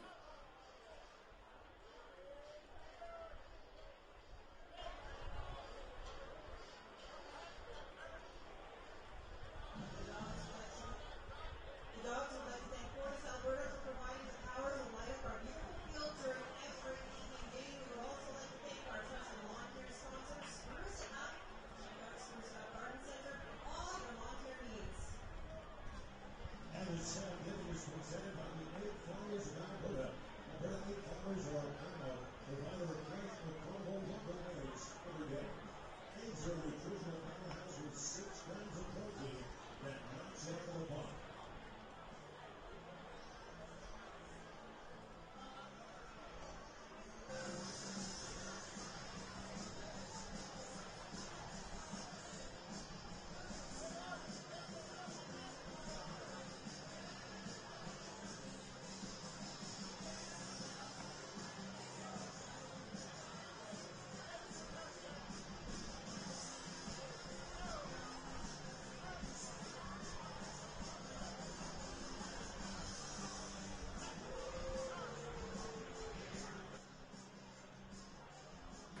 Back at it here for the top of inning number 7, and it looks like it will be Wade remaining on the bump here after a solid effort in the top of the 6th, Conrad.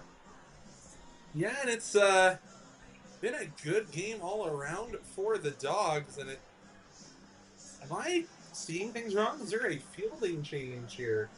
Was Connor Croson always in third? And I was just yeah, Croson was always in third. I thought it was Ricky playing the hot corner for some reason. No, I believe Ricky's at short. Yeah, I said it was Croson fielding at short all day today, but no, it's been Ricky. I mixed up my goats. That happens. Well, the first pitch there from Wade is outside the zone, a little bit low, and so 1-0 count. Oh, trust me, I'll hear it from Ricky on Instagram later. I'm sure you will. That one's too high, and all of a sudden here, McCluskey ahead 2-0. McCluskey with the only run of the game so far for Energy City. Yeah, came across the score after he was hit by a pitch. That one in and around his hands called the strike. McCluskey, the right-handed batter, theoretically disadvantaged here, but that pitch is a little bit high and almost too close to his noggin for his liking. He ends up ducking out of the way. It's a 3-1 count now. Well, Wade was able to get out of the 6th inning with the Rats batters going down in sequence. We'll see if he is able to do the same here. Nope, that one's outside, and he gives a free base to McCluskey. Yeah, you can tell he was trying to put a little something extra behind that one and just yanked it out of the zone. And now another righty warming up in the Dawgs bullpen. You saw Ricky come over and just have a few words with his pitcher. Just a very veteran move by a savvy third baseman. That was Croson coming over, not Ricky. Conrad, it's been a long summer. Shindo putting down the bunt again, but that time it looks like he ducked out of the way. They're going to call that a ball, and all of a sudden Wade is going to get a visit from his catcher. I said it's been a long summer. No, it hasn't. We're not even in summer yet. Oh boy. We'll just leave that behind, I would say. Can I blame the fact that it was 32 degrees in Calgary today? It is really quite an impressive hot spell that we're going through here in southern Alberta, especially after basically a full week and a half of rain that directly preceded it. But now we're reaching scorching out-of-season temperatures, and it's not even June yet. Can you imagine what this metal box is going to feel like when it hits 40 in a few weeks? I do not want to. So, Shindo waiting to see a second pitch here. And that one just catches the upper outside corner for a strike. It's definitely a different stance. Energy City, you're going to have a fun one to watch at the very least at the plate here from your 9-hole hitter. I might have to travel up to Energy City to watch Shindo a little bit more. Find out on a map first. You know, I'm not sure which direction I'd go. I mean, you go, I guess you'll look at one of those Rosettas. NSWE. Yes. E for energy. That one's low. Shindo says, don't bother moving, McCluskey. Blocked nicely there by the Dawgs catcher, Rubaleski. See why Gonzaga has him brought in, has been very, very effective. Really didn't see a ton of action for the Bulldogs this year. Wade dealing again, and that one's outside. Shindo showing good discipline, trying to reach for the first time today. You know, I think he is a good option as a 9-hitter, because you want to ideally have your 9-hitter be somebody who is maybe not the most powerful guy, but decent getting on base, as Shindo lets that one go by him for a strike. And it seems like if he reaches his potential, Shindo could be a guy who excels at that utility aspect of the game. That high OBP player. Full count. And it's high, and Shindo gets on base and hypes out his dugout as now there's 2 on with none away. And this one is going to draw another crowd to the bump for the Dawgs. That will be a pitching change for the Dawgs. Lou Pope will come and take the ball from Dom Wade. We'll have to see who comes out of the bullpen. Yeah, the Dawgs did have another righty warming up out there. Oh, are you ready for the sounds of the Maritimes? I do believe that's Chase Tucker coming out of the dugout. Tucker, a senior at Campbellsville University, hailing from St. John's, as you so elucidated, Conrad. 6'1", 190, and indeed a righty. And heave away, pike through the hi-fis here at Siemens Stadium to signify the arrival of number 40. The song's got a cult following up here if you're watching from south of the 39th parallel, or 49th. I knew that. Chase Tucker appeared in 25 games in the Dawgs last season, striking out 21, walking just 4, allowing 33 hits in 26 2/3 innings pitched. Good for an ERA of 2.70. Very, very impressive. And in that game where the scoring got a little silly and they let a couple guys pitch who got to come in for fun, Chase Tucker put on the catcher's gear for a couple of innings. So multi-talented on either the rubber or behind home plate. Well, he's certainly proven himself to be proficient at getting batters to chase. And here we are at the top of inning number 7 with the Dawgs in a bit of a bind. 2 on, no out. Holding on to a 2-run lead. They call upon one of their most trusted relievers to try to get them out of this jam. So Chase Tucker has a fastball that, in his words, goes from 87 to 89 on a good day. A cutter that runs at the 83 to 84, change up at around 80, and a 79-mile-an-hour slider. A 79-mile-an-hour slider, also known as a Lamborghini that loses its wheels on the freeway. Do they have freeways in out east? I would say they probably do. I know they got a really expensive bridge. Yeah, you never been across the Confederation? I have not. I was just saying, Lamborghini goes fast. If it loses a wheel, it's going to be sliding across a couple lanes. Slides across a couple lanes into the water on the Confed. Oh. That's the thing. I mean, obviously the Confederation Bridge does not link Newfoundland. It links Nova Scotia and PEI. But the fun thing about that bridge is you only have to pay going one way.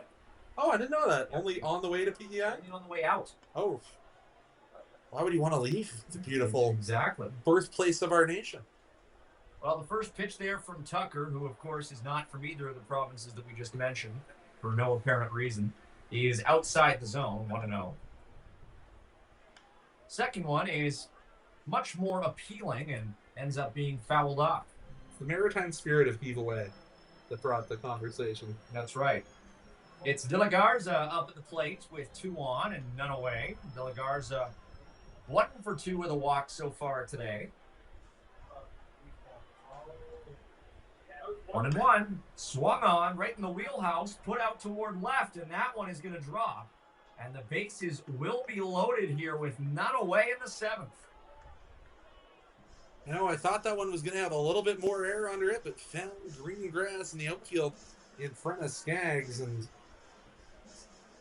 there's way too many rats on these bases. I thought we were supposed to be rat-free in this province.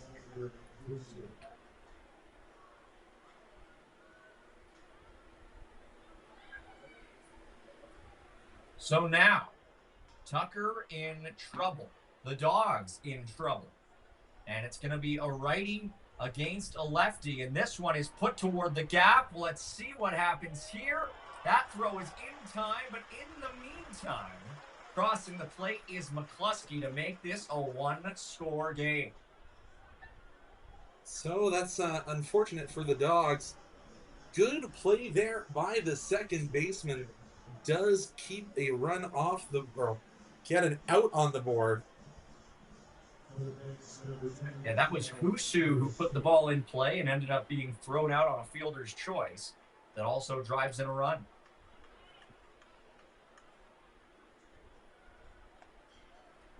Now it's the first pitch to Aracena that he's just off the plate, 1-0.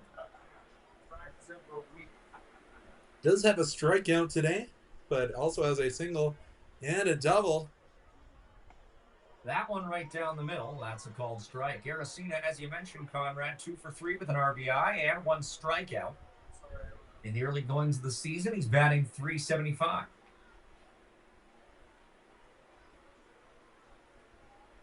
Pitch number 3, the plate appearance. He is Lined right back up the middle, and look out. Energy City is about to take the lead right back. A 2-run single from Aracena has turned this game on its head. Yeah, those walks coming back to haunt the Dawgs.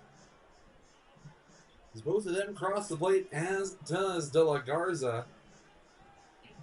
Well, that was a dangerous hit as well, because right back up the middle from Aracena, and you could see it put the pitcher Tucker at danger. I mean, that one was one over to the right. It might not have gotten through, but that's only because it hit him right in the orbital bone, which of course you want to avoid. That pitch by Tucker is in there for a called strike. Mike, have you ever watched any of the footage of back when some pitchers in spring training tried pitching with helmets on? It just looked silly, I remember. Or the padded hats? Boy, that was a beautiful pitch from Tucker as he makes the batter Bear look silly. 0-2. Bear has 1 for 3 today. Did get caught stealing when he was on base. That one not quite there. 1-2 now. Only 1 on now for Energy City, but of course the damage has been done. 3 runs already in this top half of inning number 7.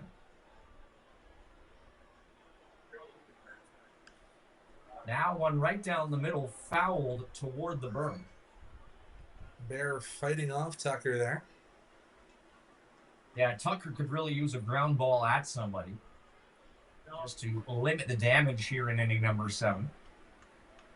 Hitting it right to Ricky so we can turn the double play and get out of the inning. That would be what you'd like if you're the Dawgs. There's a ground ball to first. Sent to Sanchez at second. The return in time, and the Dawgs turn 2 to get out of the top half of the 7th. We head into the stretch with them having given up 3 here in the inning number 7, but potentially gaining some momentum into the bottom half off of a beautiful double play. Conrad, what do the Dawgs have to do going into the stretch to regain their fire and potentially get back on top? Just need to have some more balls find the green grass of the outfield. Haven't been a ton of them. A lot of them have been fly balls. So, as we've seen, these Dawgs can rally and get hit after hit, but need to start doing it with more regularity. Certainly indeed. 4-3, the Dawgs trail here after the first half of the 7th. We'll be back after everybody's had some time to get a little bit more limber for the bottom half of the inning right after this on Flow Sports. Now some ads.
Well, after this 7th inning stretch, we do have a new pitcher for Electric City.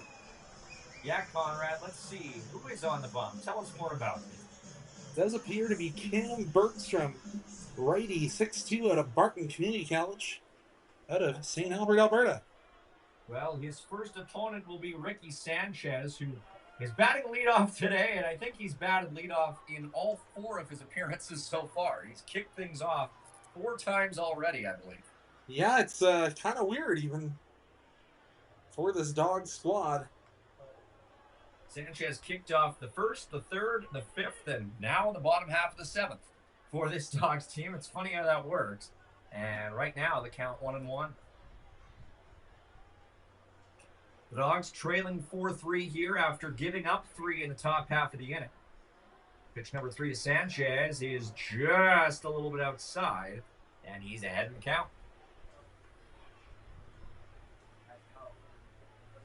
And Ricky is probably not going to be overly happy with his performance at the plate.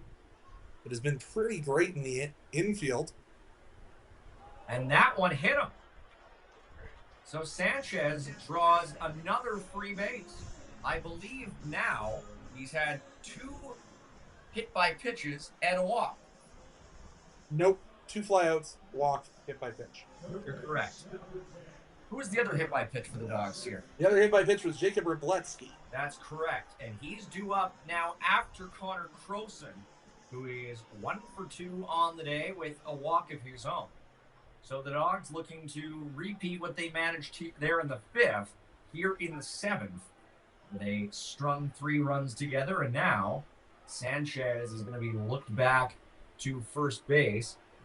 As you mentioned, Conrad, it is Sebastian Meisner, the Ancaster Ontario product. Meisner. I apologize, got the wrong name. Oh, pardon me. I thought that was who you mentioned. No, it's Meisner up at the bump for Energy City.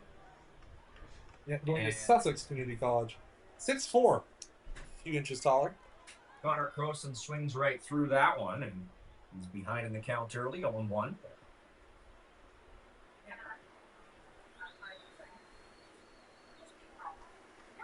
I do believe it's Meisner's 2nd year in the WCBL.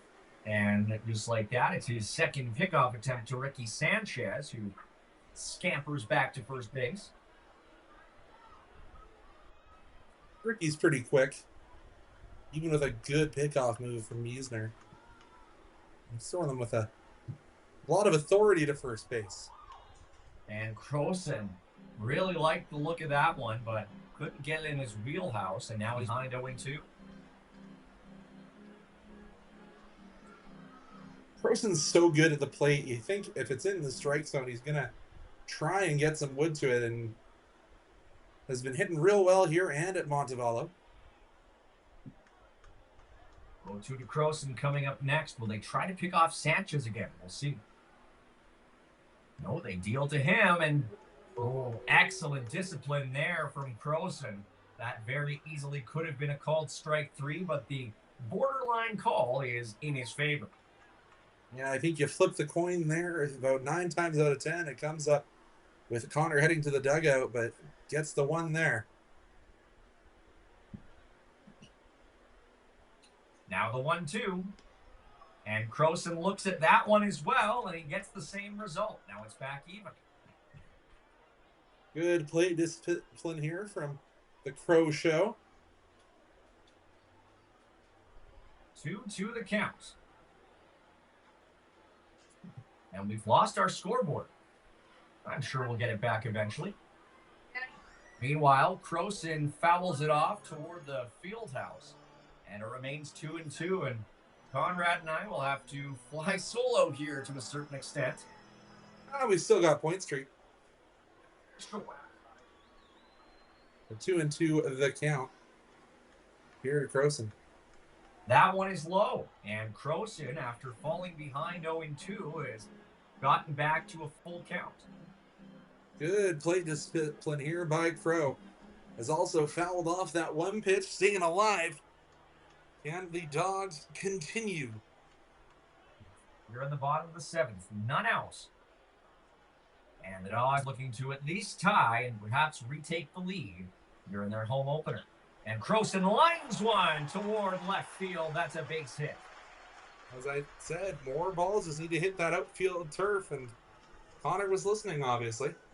The Dawgs have 2 aboard here on their first 2 attempts in the bottom half of inning number 7, including now Ricky Sanchez in scoring position, bringing Wroblewski up to the plate. Rubleski 1 for 2. Also, like you said, Conrad, hit by a pitch earlier in this game. And now we'll see what Miesner can do. Looking to defend his team's 4-3 lead.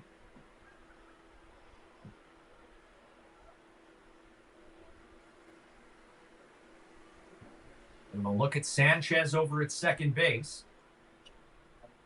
First pitch is swung on and chopped towards short. The throw to second in time and over to first as well as Energy City turns 2. But Sanchez does advance to third base, and there's still only 2 outs. I think Rubo might have beat that out if my eyes are to be believed, but I'm not wearing blue, or I guess in this case black, so 2 away for the Dawgs. So Nash Kroll comes up to the plate, and Kroll has not had an at-bat yet today. Kroll hit a sac fly his last time up, and he walked the previous 2 plate appearances. First pitch to Kroll is just outside. And Ricky's moving and grooving at third base. If that ball skitters away, you have to think Mr. Sanchez is going to take his opportunity to try and tie this game back up. Pitch number 2 to Nash Kroll coming up next. That one is lined sharply up the line, and they're going to say that was just foul. Ricky is like, I think that curved and hit you, sir. I disagree. Boy, was that ever close. 1-1 the count, though. And that umpire isn't wearing any of the protective equipment the man behind home plate is, so that one's going to sting a little bit. Yeah, that bat speed velo, I would say, is certainly up there for Nash Kroll. 1-1. And he takes another healthy hack at that one, but he's underneath at that time. Foul ball. 1-2, the count to Kroll.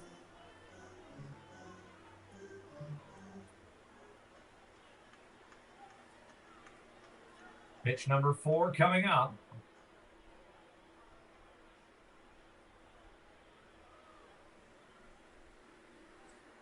The delivery is in there. Kroll is rung up, and the Dawgs strand Ricky Sanchez at third base, and they still trail by 1 heading into the top of inning at number 8. A glorious opportunity squandered, and now we'll see if the Dawgs can recover. Back right after this on Flow Sports.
Back at it for the top of inning number 8, and it remains Chase Tucker on the mound for the Dawgs, Conrad.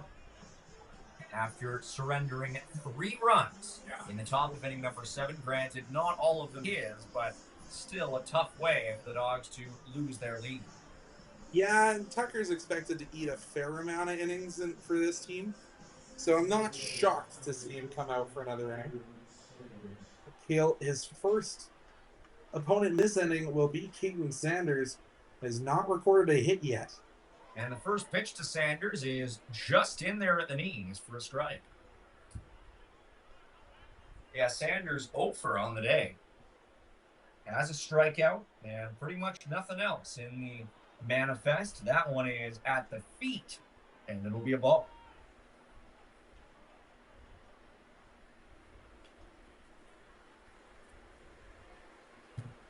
Dawgs being out hit 8-6, not exactly what they would have expected. And now that one is flown towards center. And putting that one away, the Dawgs center fielder. A good route to the ball by Caden Williams, and Aiden Rose was pointing it out the whole way if Caden lost it in the darkening Okotoks skies. Yeah, no kidding. I was saying dusk is falling rather quickly, and some cloud cover also moving in from the south. And it does look like it is Ferguson at the plate. It does look like it will be a pinch hitter here afterwards for Cummings. Second pitch to Ferguson, bounces away from the backstop, and quickly it's 2-0.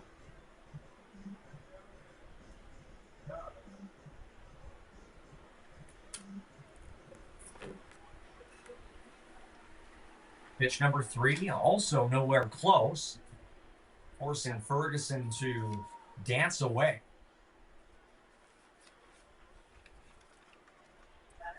And now behind 3-0, Tucker puts that one dead center. Gets the free one. As I said, not a lot of batters have the freedom to go with that 3-0 pitch. That one is outside, however, and that will allow Ferguson to make the jog up to first base. And it will be a pinch hitter, Zach Piles, stepping to the dish out of Barry University out of New Orleans, Louisiana. I'm not familiar with any other New Orleans. Oh, and it also will be a pinch runner heading out to first base. Have to sort of re-examine the roster here for the new team in the WCBL, as that was wearing number 38 over at first base now. 33. We don't have 38. Looks like, hang on, no. It can't be Robert De La Garza. De La Garza's already in the matchup. Well, up to bat, you're right. It is Zach Piles, and he's going to put the first pitch he sees in the right field for a base hit. So a single for Piles. Yeah, I didn't see the number on that pinch runner, Conrad, but we will just refer to them in the conditional sense for the time being.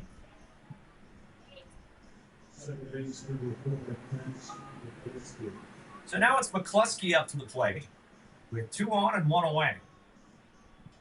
And Tucker, again, has to be careful here, as we saw this exact situation unfold in the previous inning.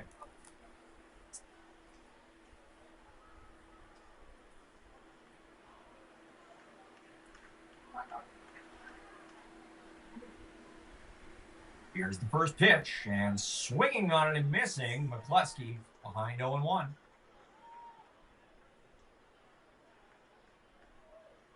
Well, it would be something if the Dawgs were able to open their home slate in 2025 with a come-from-behind win, perhaps in walk-off fashion.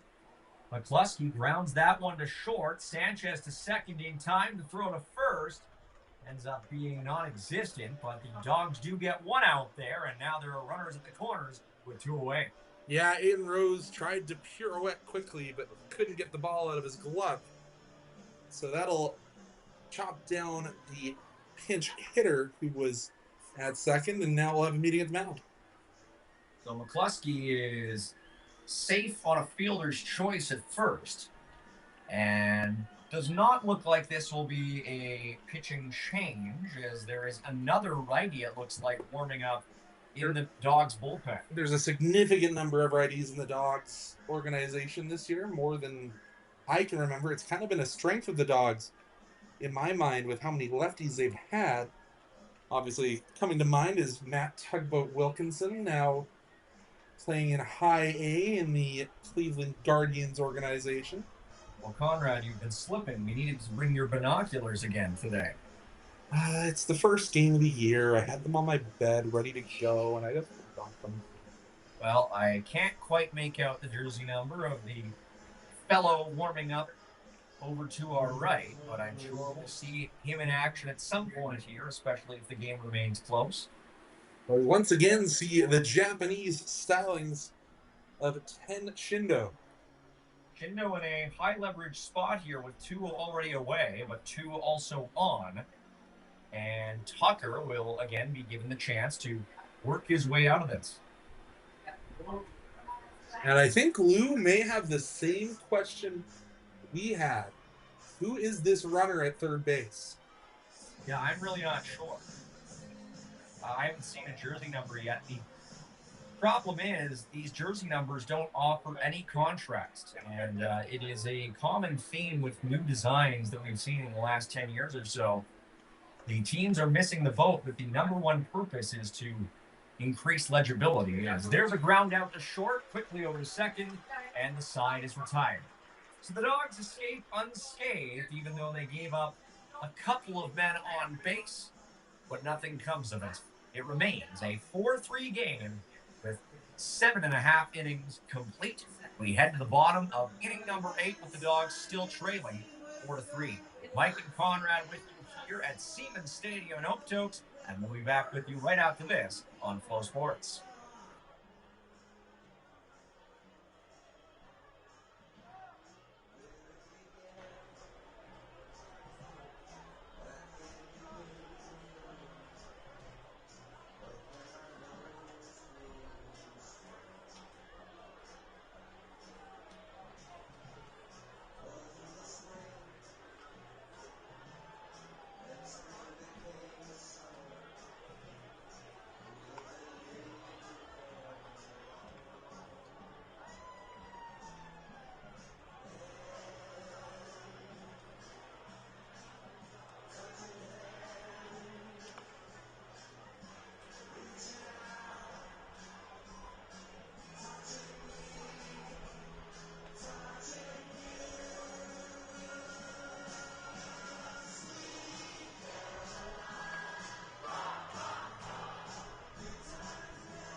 Well, I was saying to Conrad off air that I think these Energy City uniforms would be improved by replacing the dark portion of the numbers with the bright neon green, because as it stands, we're having real trouble identifying these players. Yeah, as I said, they did bring in a pinch hitter, but I don't know who has come into field, because that does not look like the larger personality that was the pinch hitter of Zach Piles out in left. Well, and I think it's something that teams have, lost sight of over the last 10 years or so, is these single color looks that they go with darkened jerseys and dark numbers. It looks, they think it looks cool. It looks sort of modern. It looks futuristic. But if the point of having numbers is for legibility, it's to tell the players apart. It's not for aesthetics. Otherwise, the numbers wouldn't even be there. So it's something that I hope Energy City addresses. Now up to the plate for the Dawgs. It is Scansey, who is 1 for 3, and thankfully we have no trouble telling which number he wears. Number 12 on the back of his sweater. Let's see if point streak updates and tells us. And Scansey swings on a pitch that was way up high in the zone. This one goes way up high in the Okotoks sky and ends up out of play. Yeah, Diggity nearly had to watch out there. Just near did they give the Diggity the DGH growth dog bones. I think he's growing a couple inches. Yeah, maybe, or perhaps Diggity has been replaced. Maybe there's a... He wasn't sent to the farm. Don't tell me he was sent to the farm upstate. I've heard that one too many times. Diggity 2. Scansey chases one, and he pops one toward right. A long run is going to be fruitless there for Fusu, who really got his calisthenics in, but it remains 0-2. Do you have a name to put the man in left? It's Elias Campbell that's out there. Okay, so sorry. And here I was thinking that the guy out there was running a single digit. I couldn't have been more wrong. But I just can't see it. There's nothing to see. Yep. It's a problem. Meisner against Scansey. Oh, and it's a new catcher behind the plate as well. And Scansey again chases, but that one will find, I don't think it's going to find the seats, more like the parking lot. Wonder if you have to tell your insurance company if you get Dawgs season tickets. You'd know more about that than I do, Mr. Car Salesman. I would, but I don't know. I mean, foul balls crashing into windshields. Oof. Scansey swings and puts this one in play. It's going to fall in shallow, I think. It drops. Yes, indeed. Scansey, a bloop single to kick off the bottom of the eighth. Sometimes they don't ask how, they ask how many. Are they going to call that? They're calling it a hit. Of course, they should. It fell basically right in the convergence, right in the middle of the triangle that formed with the two outfielders and the one tracking infielder. And it looked to me off the bat like a potential blue. And it ends up being a leadoff hit for Scansey, bringing Benito Bonilla up as the potential go-ahead run. He is 0 for 3 on the night, however. He's due. The first pitch to Bonilla is outside the zone, and it's a 1-0 count to number 45. It's one of the funner names to say, Benito Bonilla. It's like Bobby Bonilla. And now Scansey's going to get sent back over to first base. Well, I hope for Benito he doesn't have a whole day named after him because of his contract. Well, I mean, I'm sure he wouldn't object to being paid every July 1st, the same amount, same day every year. Pitch to Bonilla is swung on and put toward first. Look out, is this going to be two? The pitch back over to first is in time, and just like that, the Dawgs have nobody on base and 2 outs here in the 8th. Tough 3-4-3 there for the Dawgs. Yeah, and a game to forget for Bonilla.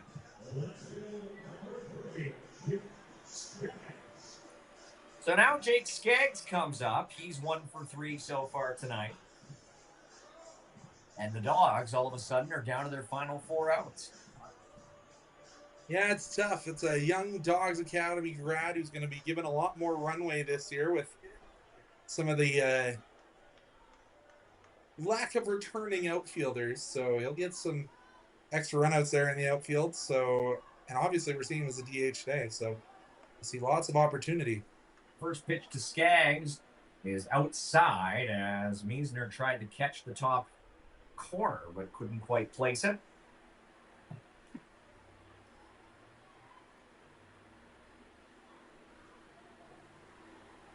The next one is right in there at the shins.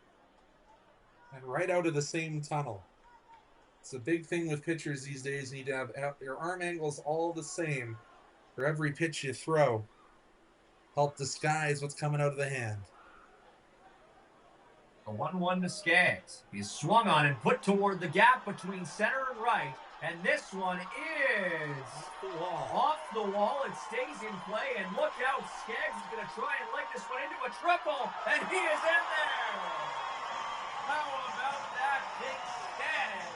2 out, 3 bases. And the Dawgs have the tying run 90 feet away. Yeah, and just saw that one bounce off the outfield wall, and I just have to pull up Skaggs' university numbers because if I recall, he did have a lot of speed to burn while he was there. And it is going to be a pinch hitter. It's Eric Matchie coming to the dish. Right you are, Conrad. It is number 13, Matchie, the Illinois State University freshman. Matchie did see some time with the Dawgs as well last year. And he was great, hitting .480 in 7 games, 12 hits in 25 at-bats. So the Dawgs certainly hoping for more of the same here on this Saturday night as they aim to tie this ball game. First pitch to Matchy is inside for a ball. Even after hitting into that double play, and the Dawgs still fighting.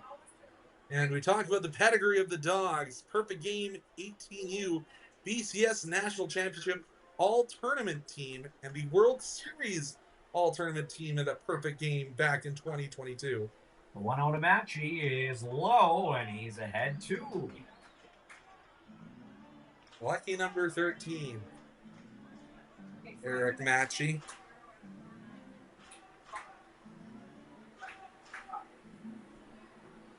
Did draw a walk as well when he was with the Dawgs last year. Skaggs in a threatening spot, and now the pitch to Matchy is again outside the zone. You know what? This is smart from the Cactus Rats. Pitch around Matchy. You got 2 empty bases, so you can afford to try and paint corners. Caden Williams on deck. Sanchez and Trosen after him, and now we're going to get a mound visit. Is it actually Williams? Because he's had a bit of a tough day. It might be a double pinch hit situation. Looks like it is the shorter number 2 still in the on-deck circle.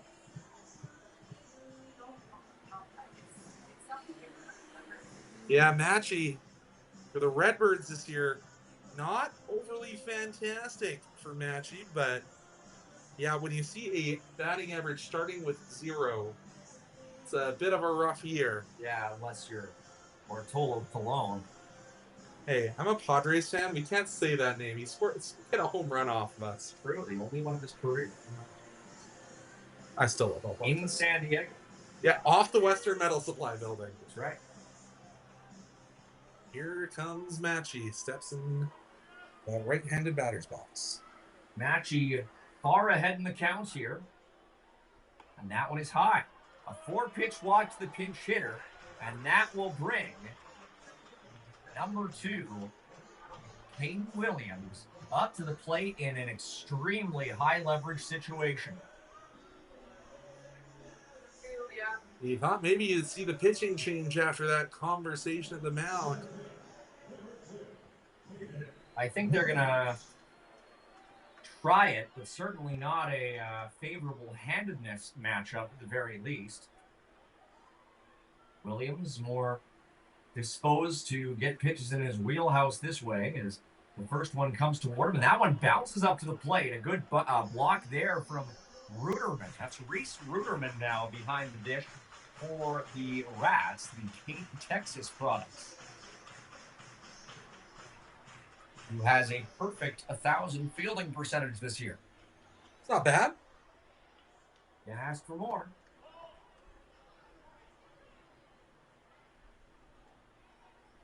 And now a pickoff attempt. Wouldn't that be a sick way to end this inning? You've already seen it once this evening, but I don't think Matchy is going to really try and get onto that base. 2 outs, yeah, really the tying run at third. If I'm him, I might even have my foot on the bag.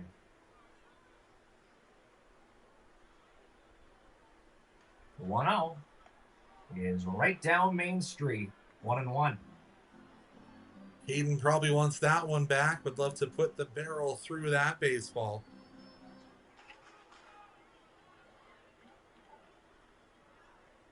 As mentioned, the Dawgs have yet to get a home run at home this year, of course, this being their first game. Although Skaggs certainly came close. And now a high fly toward the berm. This one will be into the fans, and the count at 1-2. Speaking of this beautiful ballpark, there is some new seating areas. So make sure if you're watching at home and you want to get down to a Dawgs baseball game, check out the expanded seating options here at Seaman Stadium. Yeah, great to see Don Seaman in attendance here tonight at 100 years of age. Does he get a letter from the King now? He must. That one is lined towards second and fielded easily. And that will do it for the bottom half of inning number 8. The Dawgs threaten, but they don't score. A double play undoes the chances that they had, and then after rebounding somewhat, It ends with a ground out from second to short, and Williams is retired along with the side. Heading into the ninth, the Dawgs trailing by just one, 4-3. Fans heading to the exits here at Siemens Stadium. Will they miss a grand finale? We shall see. Conrad and Mike back with you after this on Flow Sports.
And here we are in the top of inning number 9. Ryan McFarland's now on the bump for the Dawgs, looking to prevent this game from getting any further out of hand. The Dawgs enjoyed a 3-1 lead that fell apart in the top of inning number 7. They now trail 4-3, still within striking distance, but of course they've erred a little bit on the side of recklessness at times in recent innings.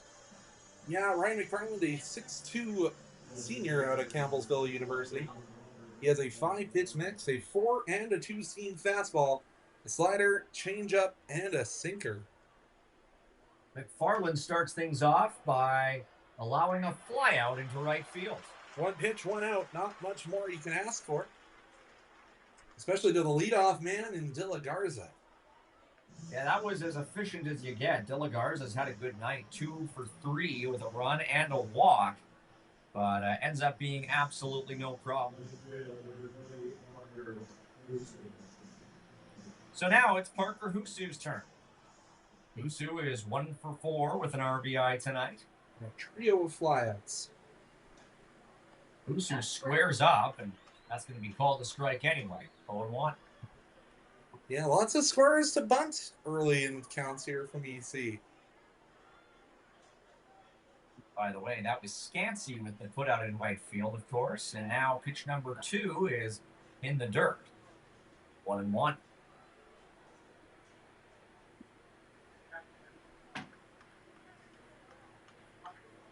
Quick pitch here, and that one is flown toward the berm and will head out of play. McFarland working very effectively. Husu batting 167 on the season. Lots of those early season statistics.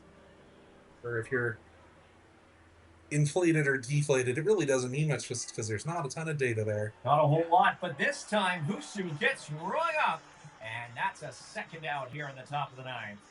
What a backwards K on the board here for McFarland. Froze the batter with the pitch at the bottom of the zone. Hard to ask for much better than this if you're Luke Post. And now with 2 away, and that brings up Timo Aracena, who is 3 for 4 with 3 RBI tonight. Especially with your expected closer day-to-day, I've heard. Yes, no Ashton Luera here tonight. Didn't even get introduced with the team. I know he was here in Okotoks. McFarland deals again, and this one is swung on right to first. Ends up bouncing off an Ash Troll's glove, and so we'll see Aracena reach. We'll see how this one is scored. I imagine this will be an infield single. That was hit pretty hard off the bat.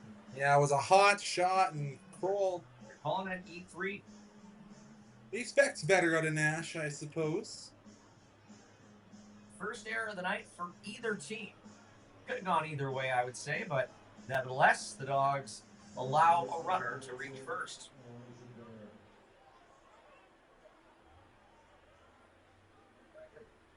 That will bring Bear back to the dish. Yes, indeed. The Houston, Texas product watches the first pitch miss the plate. They have a lot of bears in Texas. I don't know. Yeah, it depends on the definition. Second pitch is flown out toward shallow left field. And that one is caught by Skaggs to retire the side. So the Dogs sit him down without too much trouble. We do have Aracena reach on an error, but aside from that, they head into the bottom of the ninth relatively unperturbed. And now we'll see if they can cap off the 25 home opener with some theatrics. And good news, the top of the order is on deck. Mike and Conrad with you. Be back with you right after this for the bottom of the ninth on Flow Sports.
Back here at Siemens Stadium, and the shortest pitcher of the night is about to step up to the mound. Chris Nino, the Modesto Community College product, 5'9", 175 pounds of power, and all of it coming from his right arm, Conrad. Out of Stockton, California, former home of the Flames affiliate. Yeah, the current home of the Stockton Kings, the Sacramento G League team. Oh, so it's all just basketball there now. And for the fifth time tonight, Ricky Sanchez kicking off the bottom half of an inning. I have never, ever seen that before. Ricky Sanchez kicking off the bottom half of innings number 1, 3, 5, 7, and 9. That is remarkable. It's consistent, I can tell you that. I legit have never seen that. Fifth appearance of the night at the home plate for Ricky Sanchez. And he is 1 for 2. First pitch called a strike. And that draws the ire of the capacity crowd here at Siemens Stadium. Yeah, draws the ire and the boo birds come out. The Dogs held to just 3 runs so far, all of them in the 5th inning. And that one outside. Sanchez was part of that little mad dash in the 5th, leading things off with a walk that ended up with him crossing home plate. Also has a couple steals, if I recall correctly. You'd be right. Next pitch to Ricky is low at the shoelaces, 2-1. I believe he's also been hit by a pitch. Correct.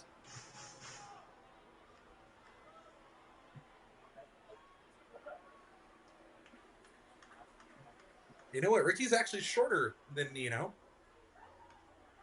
And that pitch is swung on and fouled back into the netting, 2-2. Ricky listed at 5'8", Nino listed at 5'9". So battle of the short kings here, Mike. Indeed.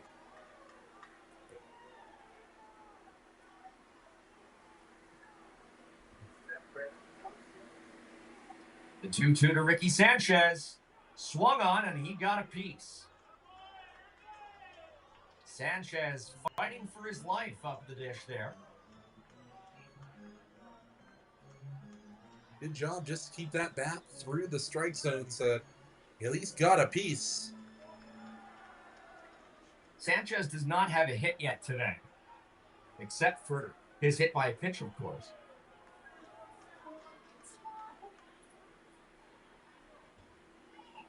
Two again.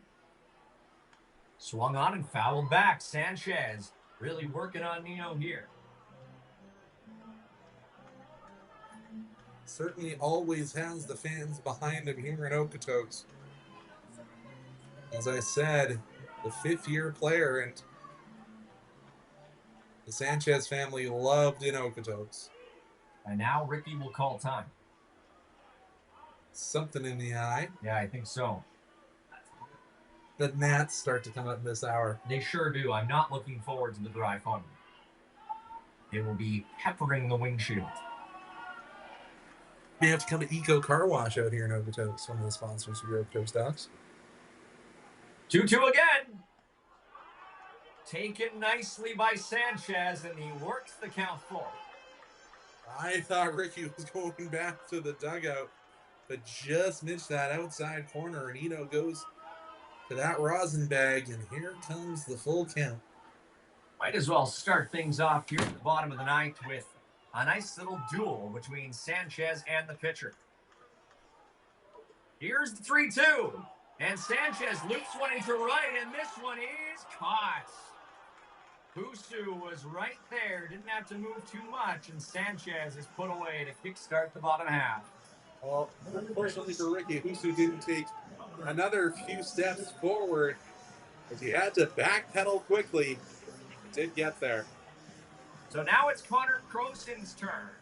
One out here for the Dawgs in the bottom of inning number 9, and Croson certainly needs to make his presence felt, as he has done twice already today. 2 for 3 with a walk as well. First pitch to Croson is, I thought that was in there, Conrad, but the umpire disagrees. 1-0. That's why they're paid the big bucks. No kidding. What an umpire in the WCBL is paid. Let's not talk about that. 1-0. Not going to deliberate there. Croson lines one into left, and this one is safe. Oh, it's fair. Beautiful there for Connor Croson, and he's in there with a stand-up double. Yeah, just got off the tip of the glove there from the left fielder. Reminder, that's the replacement left fielder, Campbell. So his first piece of action allows the Crow Show to get to second base. Absolutely love to hit a double, but he's safe. Connor to not trip over first base this time. So Croson's in scoring position with just one away, and that will bring up Rubaleski. He's 1 for 3. And can the Dawgs manage to prolong this game?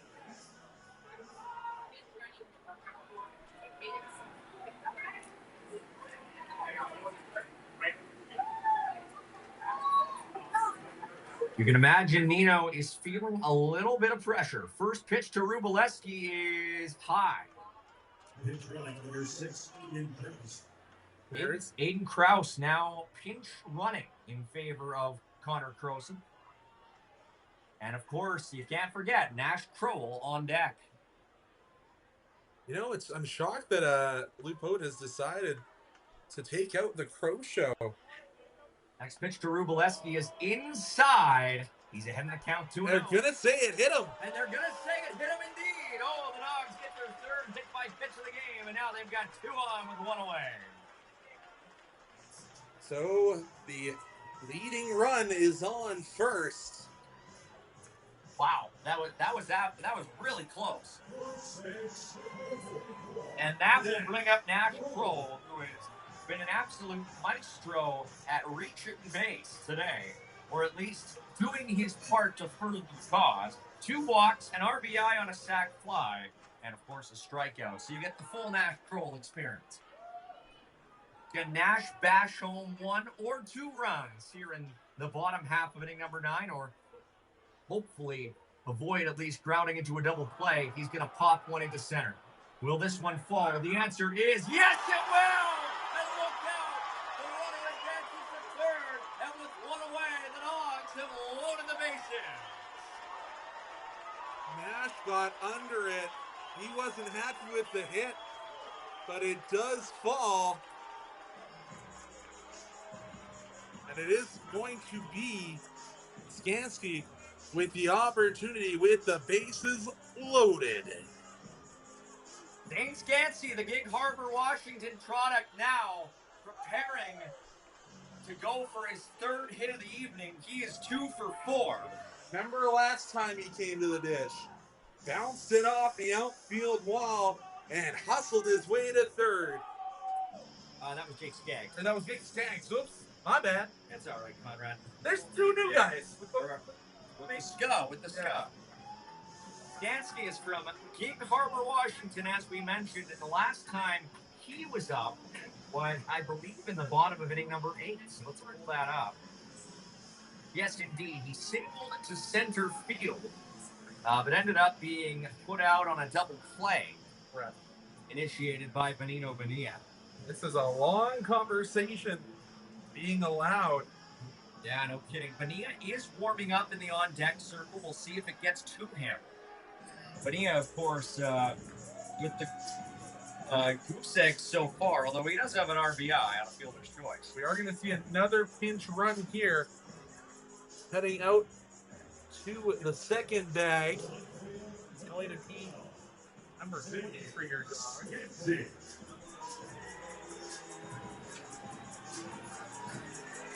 Well, the energy palpable here, and not in Energy City, in Okotoks, as the Dawgs have the bases loaded in the bottom of inning number 9, looking to mount an incredible comeback on their home opener night. It is Skansky looking for his 3rd hit of the evening, and the first pitch is a check swing, and they're going to say he did not go around 1-0.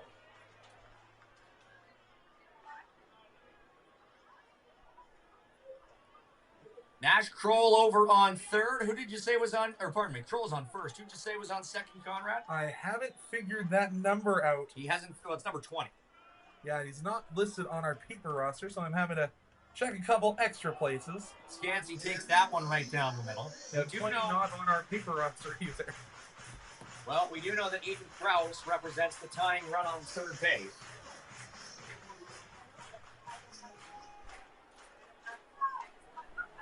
The potential winning run heretofore unidentified. Skansky's really just got to put this one in the air to a certain depth, but he'll settle for taking a pitch as well. He's now ahead in the count 2-1. 2 balls away from tying this game. Gotta stay disciplined. Know where the strike zone is. I know to get out of the way if the ball's in the dirt.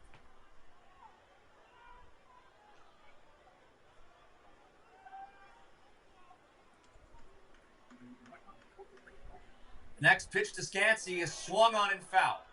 2-2. You don't want to do too much if you're Skansky. You gotta remind yourself everything except. I'm not even gonna say it. I couldn't tell you. There's you just can't hit into a double play. Of course not.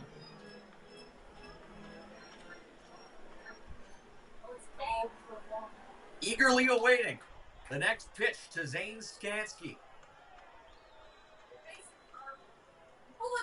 And that one is hammered toward the core 4 corner. It would have been a Gonzo home run, except it is foul. Nails the center auto guard. We're starting to see some debris scattering onto the field here in Okotoks. The wind is starting to pick up, and it is swirling. Goodness me. And I think they're going to call time here where they pick some of it up.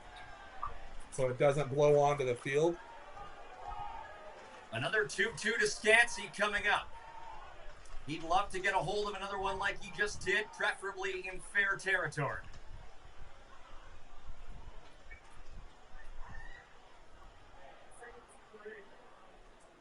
Here it comes. And that one's inside. The count goes full. And nearly nails Cactus on the wrist. Hard to think of a better opening night here in Okotoks. All sorts of energy and drama against the WCBL's newest team.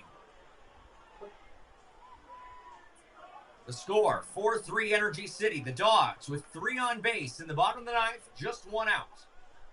Scansey, one of their new faces at the plate. And that one is lined into the gap. Will it fall? No! But here comes the tying run to the plate. Crowd is safe, and this game is tied and home in the bottom of the ninth. The Dawgs don't go quietly into the night. We will, at the least, see extras. Well, who knows? Who's to say? They've still got 2 outs. There's a chance. They still have 2 men on. And coming up to the dish, Benito Bonilla, who is due. They threw the ball to third to say, I don't think the tag was made. Umpires say, Why? It clearly was. Doesn't hurt them to check. So now, Benito Bonilla, who has not really had much luck at the plate tonight. Can it change for him in an instant? Can he be the hero on this Saturday night in Okotoks, Alberta? Dawgs against Energy City, and Bonilla swinging for Railway Street with the first pitch he sees, but he doesn't quite hit it. That could have been on the bridge if he made contact. And the energy is palpable here in Okotoks. The 0-1 to Bonilla coming up next. Here it comes, and that one is in there for a called strike 2, and that one is going to elicit a response from the crowd here in Okotoks. He wanted to get the bat off his shoulders, you could tell. Kind of had a little hop there, but... Boy, look at all the leaves falling into the field of play. This is absolutely wild. The 0-2 to Bonilla. And he swings and misses. And this one indeed, Conrad, is going to extras as Bonilla again comes up short. Falls to 0-5 on the night. And Conrad, 9 innings down, it is not enough. What will happen next? It just remains to be seen. Stick around to find out when we return here on Okotoks Dawgs Baseball.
So it's a most blustery evening out of nowhere, Mike. Well, it's not really blustering in here, though, like it was earlier today. It's all flowing toward the outfield now. So if the Dawgs or the Rats do get any longer shots, there's a good possibility they could find their way out of this ballpark. We have seen the crowd thin a little bit here, especially out of the berm where they're relatively exposed. And of course, here in the WCBL, we do have a man on second base to start extras. So Bear at second.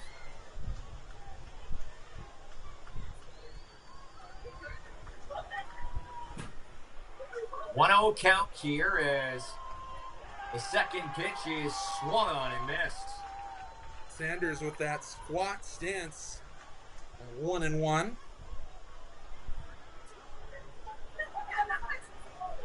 Sanders 0 on the day.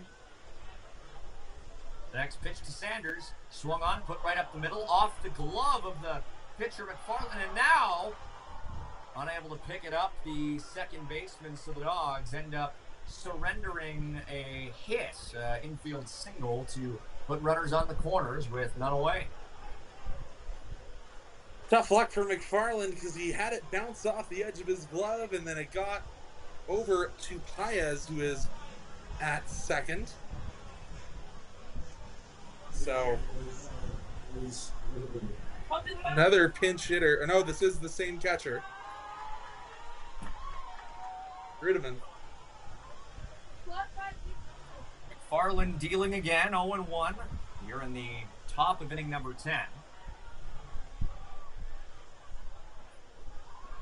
That one is low, 1-1.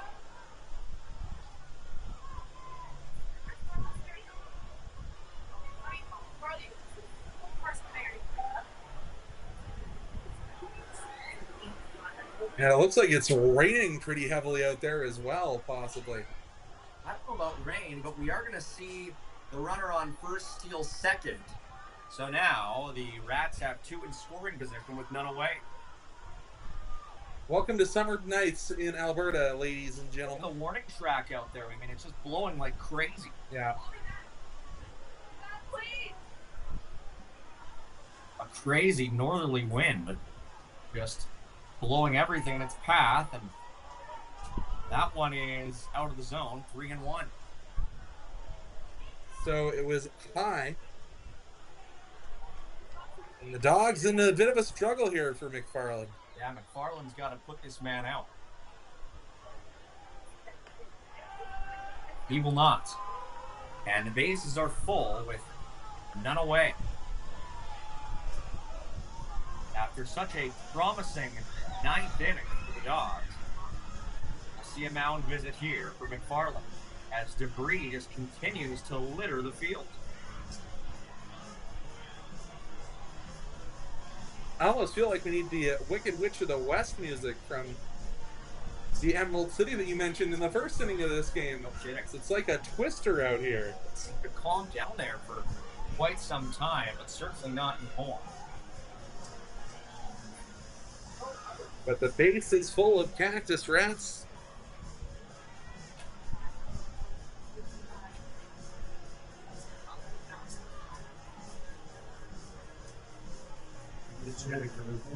And another pinch hitter up now for the Cactus Rats.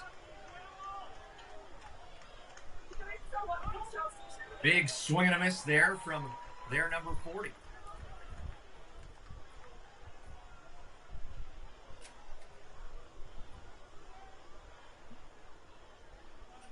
That was Elias Campbell, who we have seen in the outfield for the past few innings.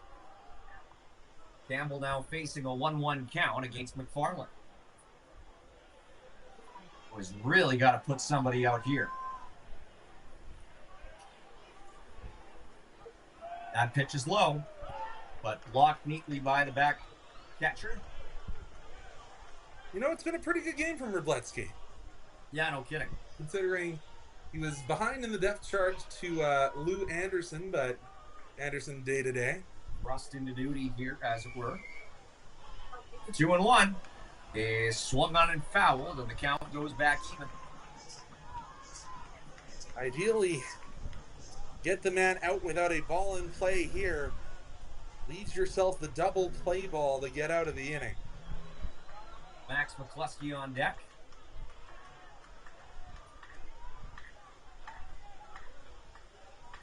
The 2-2. Check swing. Inside. They're going to call that ball 3. Full count here for McFarland, and he'll take a wander around the mound to compose himself. Should really use a strike right about now. Will they get one? They will not. And a walk in a run.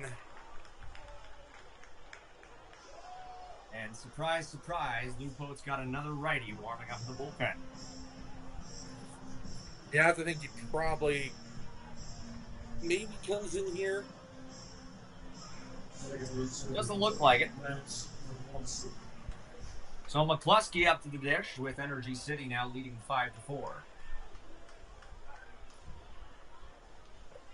That one is low as well. And all of a sudden, McFarland's struggling with his locations.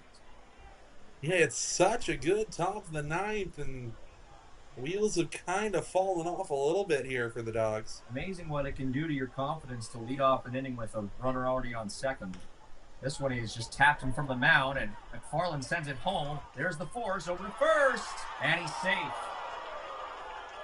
He cut off the lead runner. Only allowed the 1 run to score. And the Boo Birds come out here at Siemens Stadium. The bases remain loaded here then for Ken Shindo. Number 6, Ken Shindo. Shindo has walked, but is 0 for 3. Other than that walk, he did come across the score. The Dawgs again looking to get out of this inning with minimal casualty. That one's in there for a strike. And now, no, they're going to award Energy City a run here. Are they saying a ball? They're calling a balk. Oh my goodness. And this is going to draw the ire of the Dawgs coaching staff.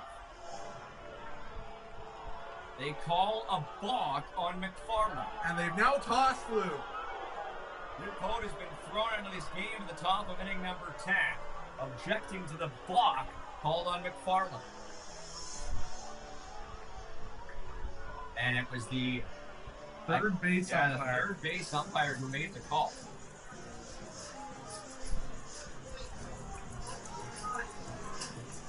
So the situation beginning to unravel a little bit here for the Dawgs. That's a veteran umpire, Art Harmon, making that call. And they're saying no pitch, so the count will remain even at zeros. That's a tough call in the 10th inning.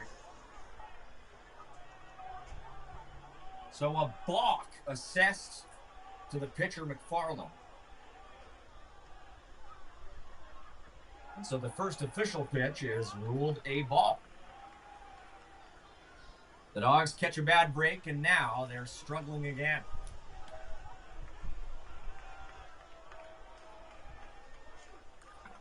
One 0 count.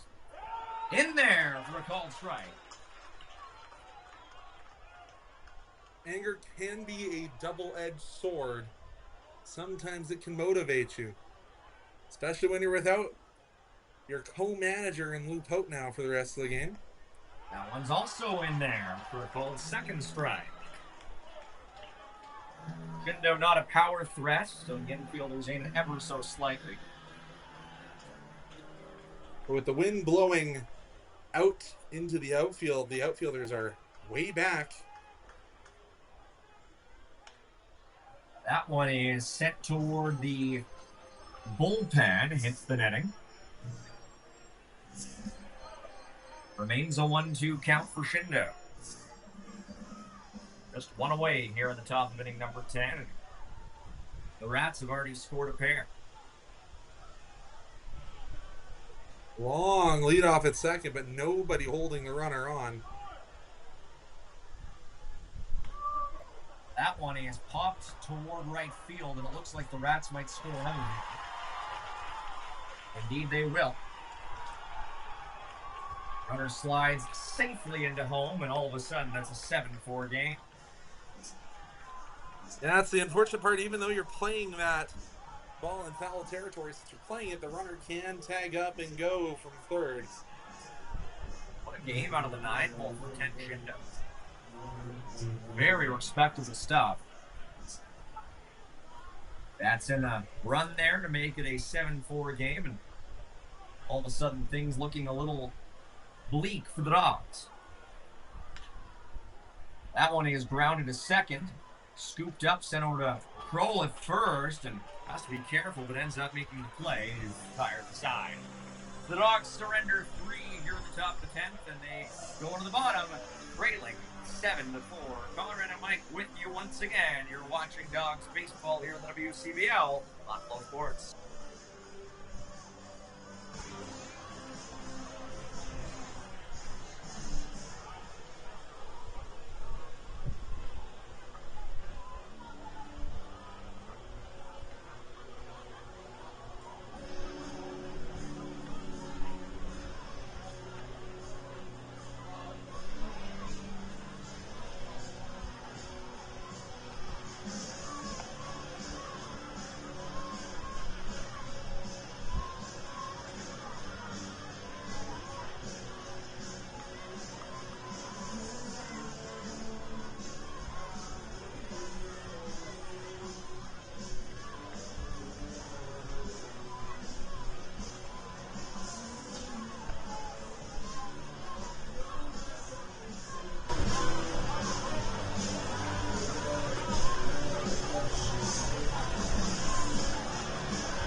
The Dawgs were a hit away from winning this game at the bottom of inning number 9. But after another hole for Benito Bonilla, they surrendered 3 at the top of inning number 10 and one off a controversial block call. And they entered the bottom half of the 10th, needing another comeback. Trailing down by 3, their biggest deficit of the game so far. It is Jake Skaggs, who reached as many bases as the number on the back of his jersey his last time up, getting a triple. And it's Landon Kaufman coming in to pinch run. Yes, indeed. Of course, the Dawgs also have the benefit of starting the 10th, their half of the 10th at least, with a runner already on second base. Landon Kaufman came in a few times as an affiliate player last year. Kaufman steps off. Hey, by precedent, I think that should be a walk too, hey? I thought he presented, and yeah. Of course, rule number 1 of balks is don't do a balk. Here's the pitch. Skaggs will pop this one to left. And that one looked out. It catches the fielder unaware.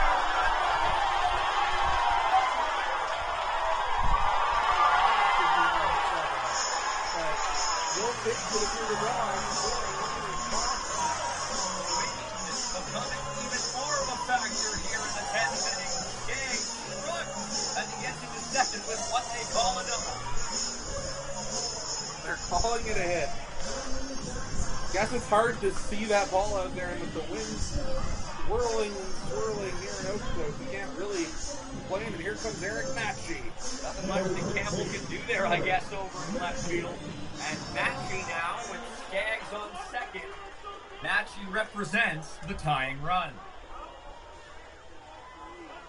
1 pitch, 1 double for Skaggs, and now Matchey watches one coming to knees, and the crowd despises that strike code. I don't think Matchey was too fond of it either.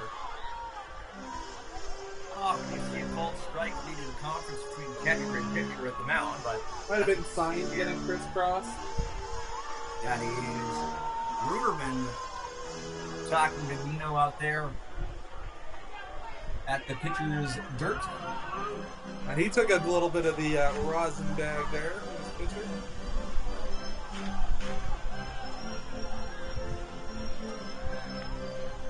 Matchey reached his first time. Keep your rosin bags away from your sunscreen, folks. Reminder. No kidding. Righty against a righty here. Nino's second pitch to Matchy coming up. And that one's in there as well. Match, you got to lift the bat off your shoulder, buddy. Yeah, not nearly as much protest from the crowd here at Seaman off of that one.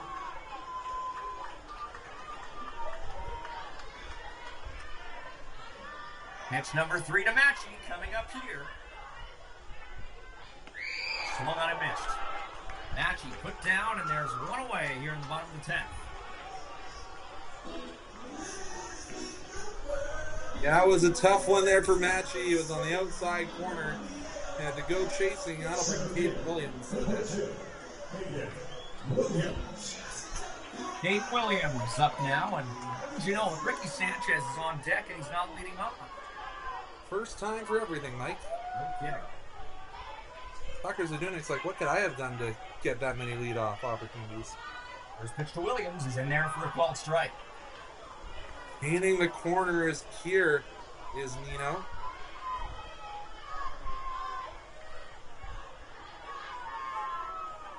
Dawgs now at hitting the Rats 11-10, but they're behind where it counts, 7-5. Pitch number 2, swung on, grounded to second base, and mishandled, and Williams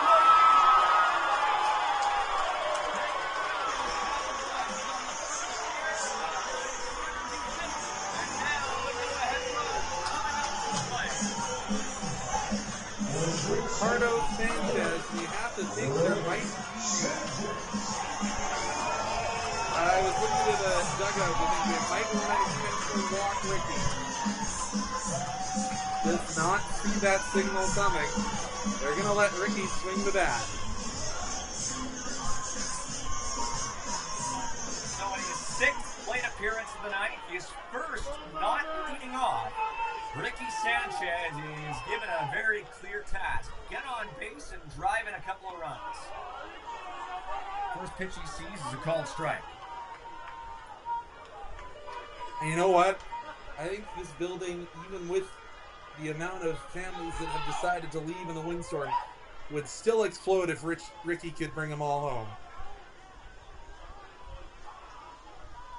Second pitch to Sanchez is low and fumbled briefly there by the catcher, Ruderman. Ends up blocking it, however, with the tying run at first base and the go-ahead at the plate. And Ricky immediately threw up the stop sign as soon as he heard that bounce off the catcher's gear.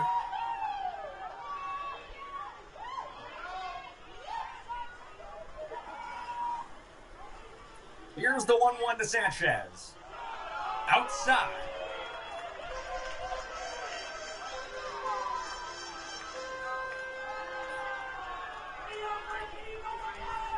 Of course, Connor Croson out of the game. So next up is Paez with, hey, Jason Arriola right behind him. That will be quite...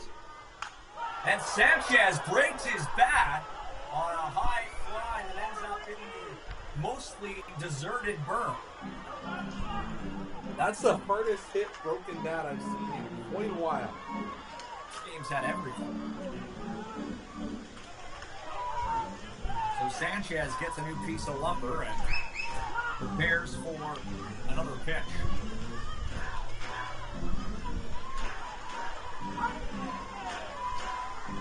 Two the count, 2-on. Got to figure out who has a similar bat to him. I'm sure he's got a spare somewhere. Did he bring it with him to the dugout? That was a real question. Yeah. More shale being swept up on the warning track. I hope he can add a baseball to that cloud of red dust. Here comes the 2-2. Outside. Down goes full and hey, in the contest. Notice a stolen base.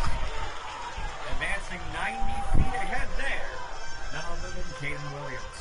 Williams now only 180 feet away. If Ricky can slot this one into right field, Williams is a speedster, so you have to think he'll be given the green light. Sanchez now has 2 runners in scoring position. He needs both of them to score to prolong this game. And Sanchez pops it up right onto the overhang. I was ready. Yeah, could have gotten to us had there not been 7 or 8 layers of insulation and scaffolding in the way. Yeah, only there's an air conditioner in the way. Yeah, we don't need it anymore, though. It's become quite a nice night. Although it is a little bit past my bedtime. 7-5 the score here in the bottom of inning number 10. This game is now past, or it's at least approaching the 4-hour mark. And that one's inside and sent back.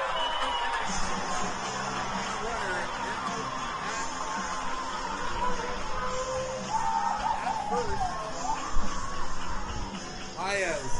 the Dawgs Academy product will have the opportunity. Oh no, they've changed. It is not Paez. Number 7, Jackson Farah will be given the opportunity at the bases for the Dogs. Yeah, Farah certainly, let's just put it this way, not short. He's a tall guy. So a little bit more. 35 game played, only a 217, but 1 home run, 14 RBI for Lynn Benton. This pitch is in there for the called strike. A roll-up protest from the congregated faithful still in their seats in the 10th inning. Looks to be about 6'4" there on the left-handed side of the plate. Pitch number 2, swung on and missed. And I'll be honest, Conrad, that didn't look like a very confident swing. I agree, but need to make contact here and keep the Dogs in the fight.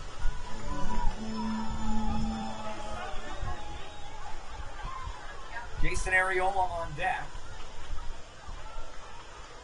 And third pitch coming up to Farah. In there. Painted the outside corner. Goes down looking, does Farah. Rather feeble at bat. Bring up Arriola as the last man standing for the Dogs.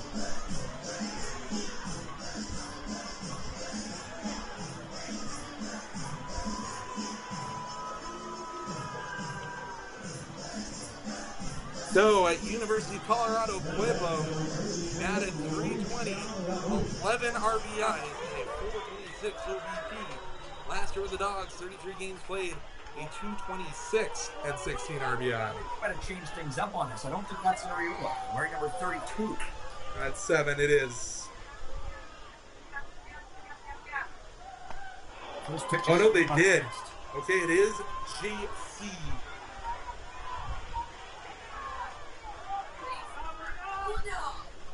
Yeah, Louis Charles LaRouche. Yes, Louis Charles LaRouche, the last man up here. LaRouche needs to get on base. Needs to do something with the home opener in the bounce. Swings and misses, and the Dogs are down to the last strike. The bases are loaded, but it looks like their momentum may be running out. Entirely possible they could be set down on 6 consecutive strikes to end the game. Let's see. LaRouche looking to change that. Looking to prevent that from happening. Here it comes. Swung on and fouled back. Staying alive. He barely got that. That was very, very close. Sped the hands up. Got enough of it. LaRouche, another Dawgs Academy prospect. One of those affiliate players getting the chance in the probably the biggest moment of his career. Undoubtedly.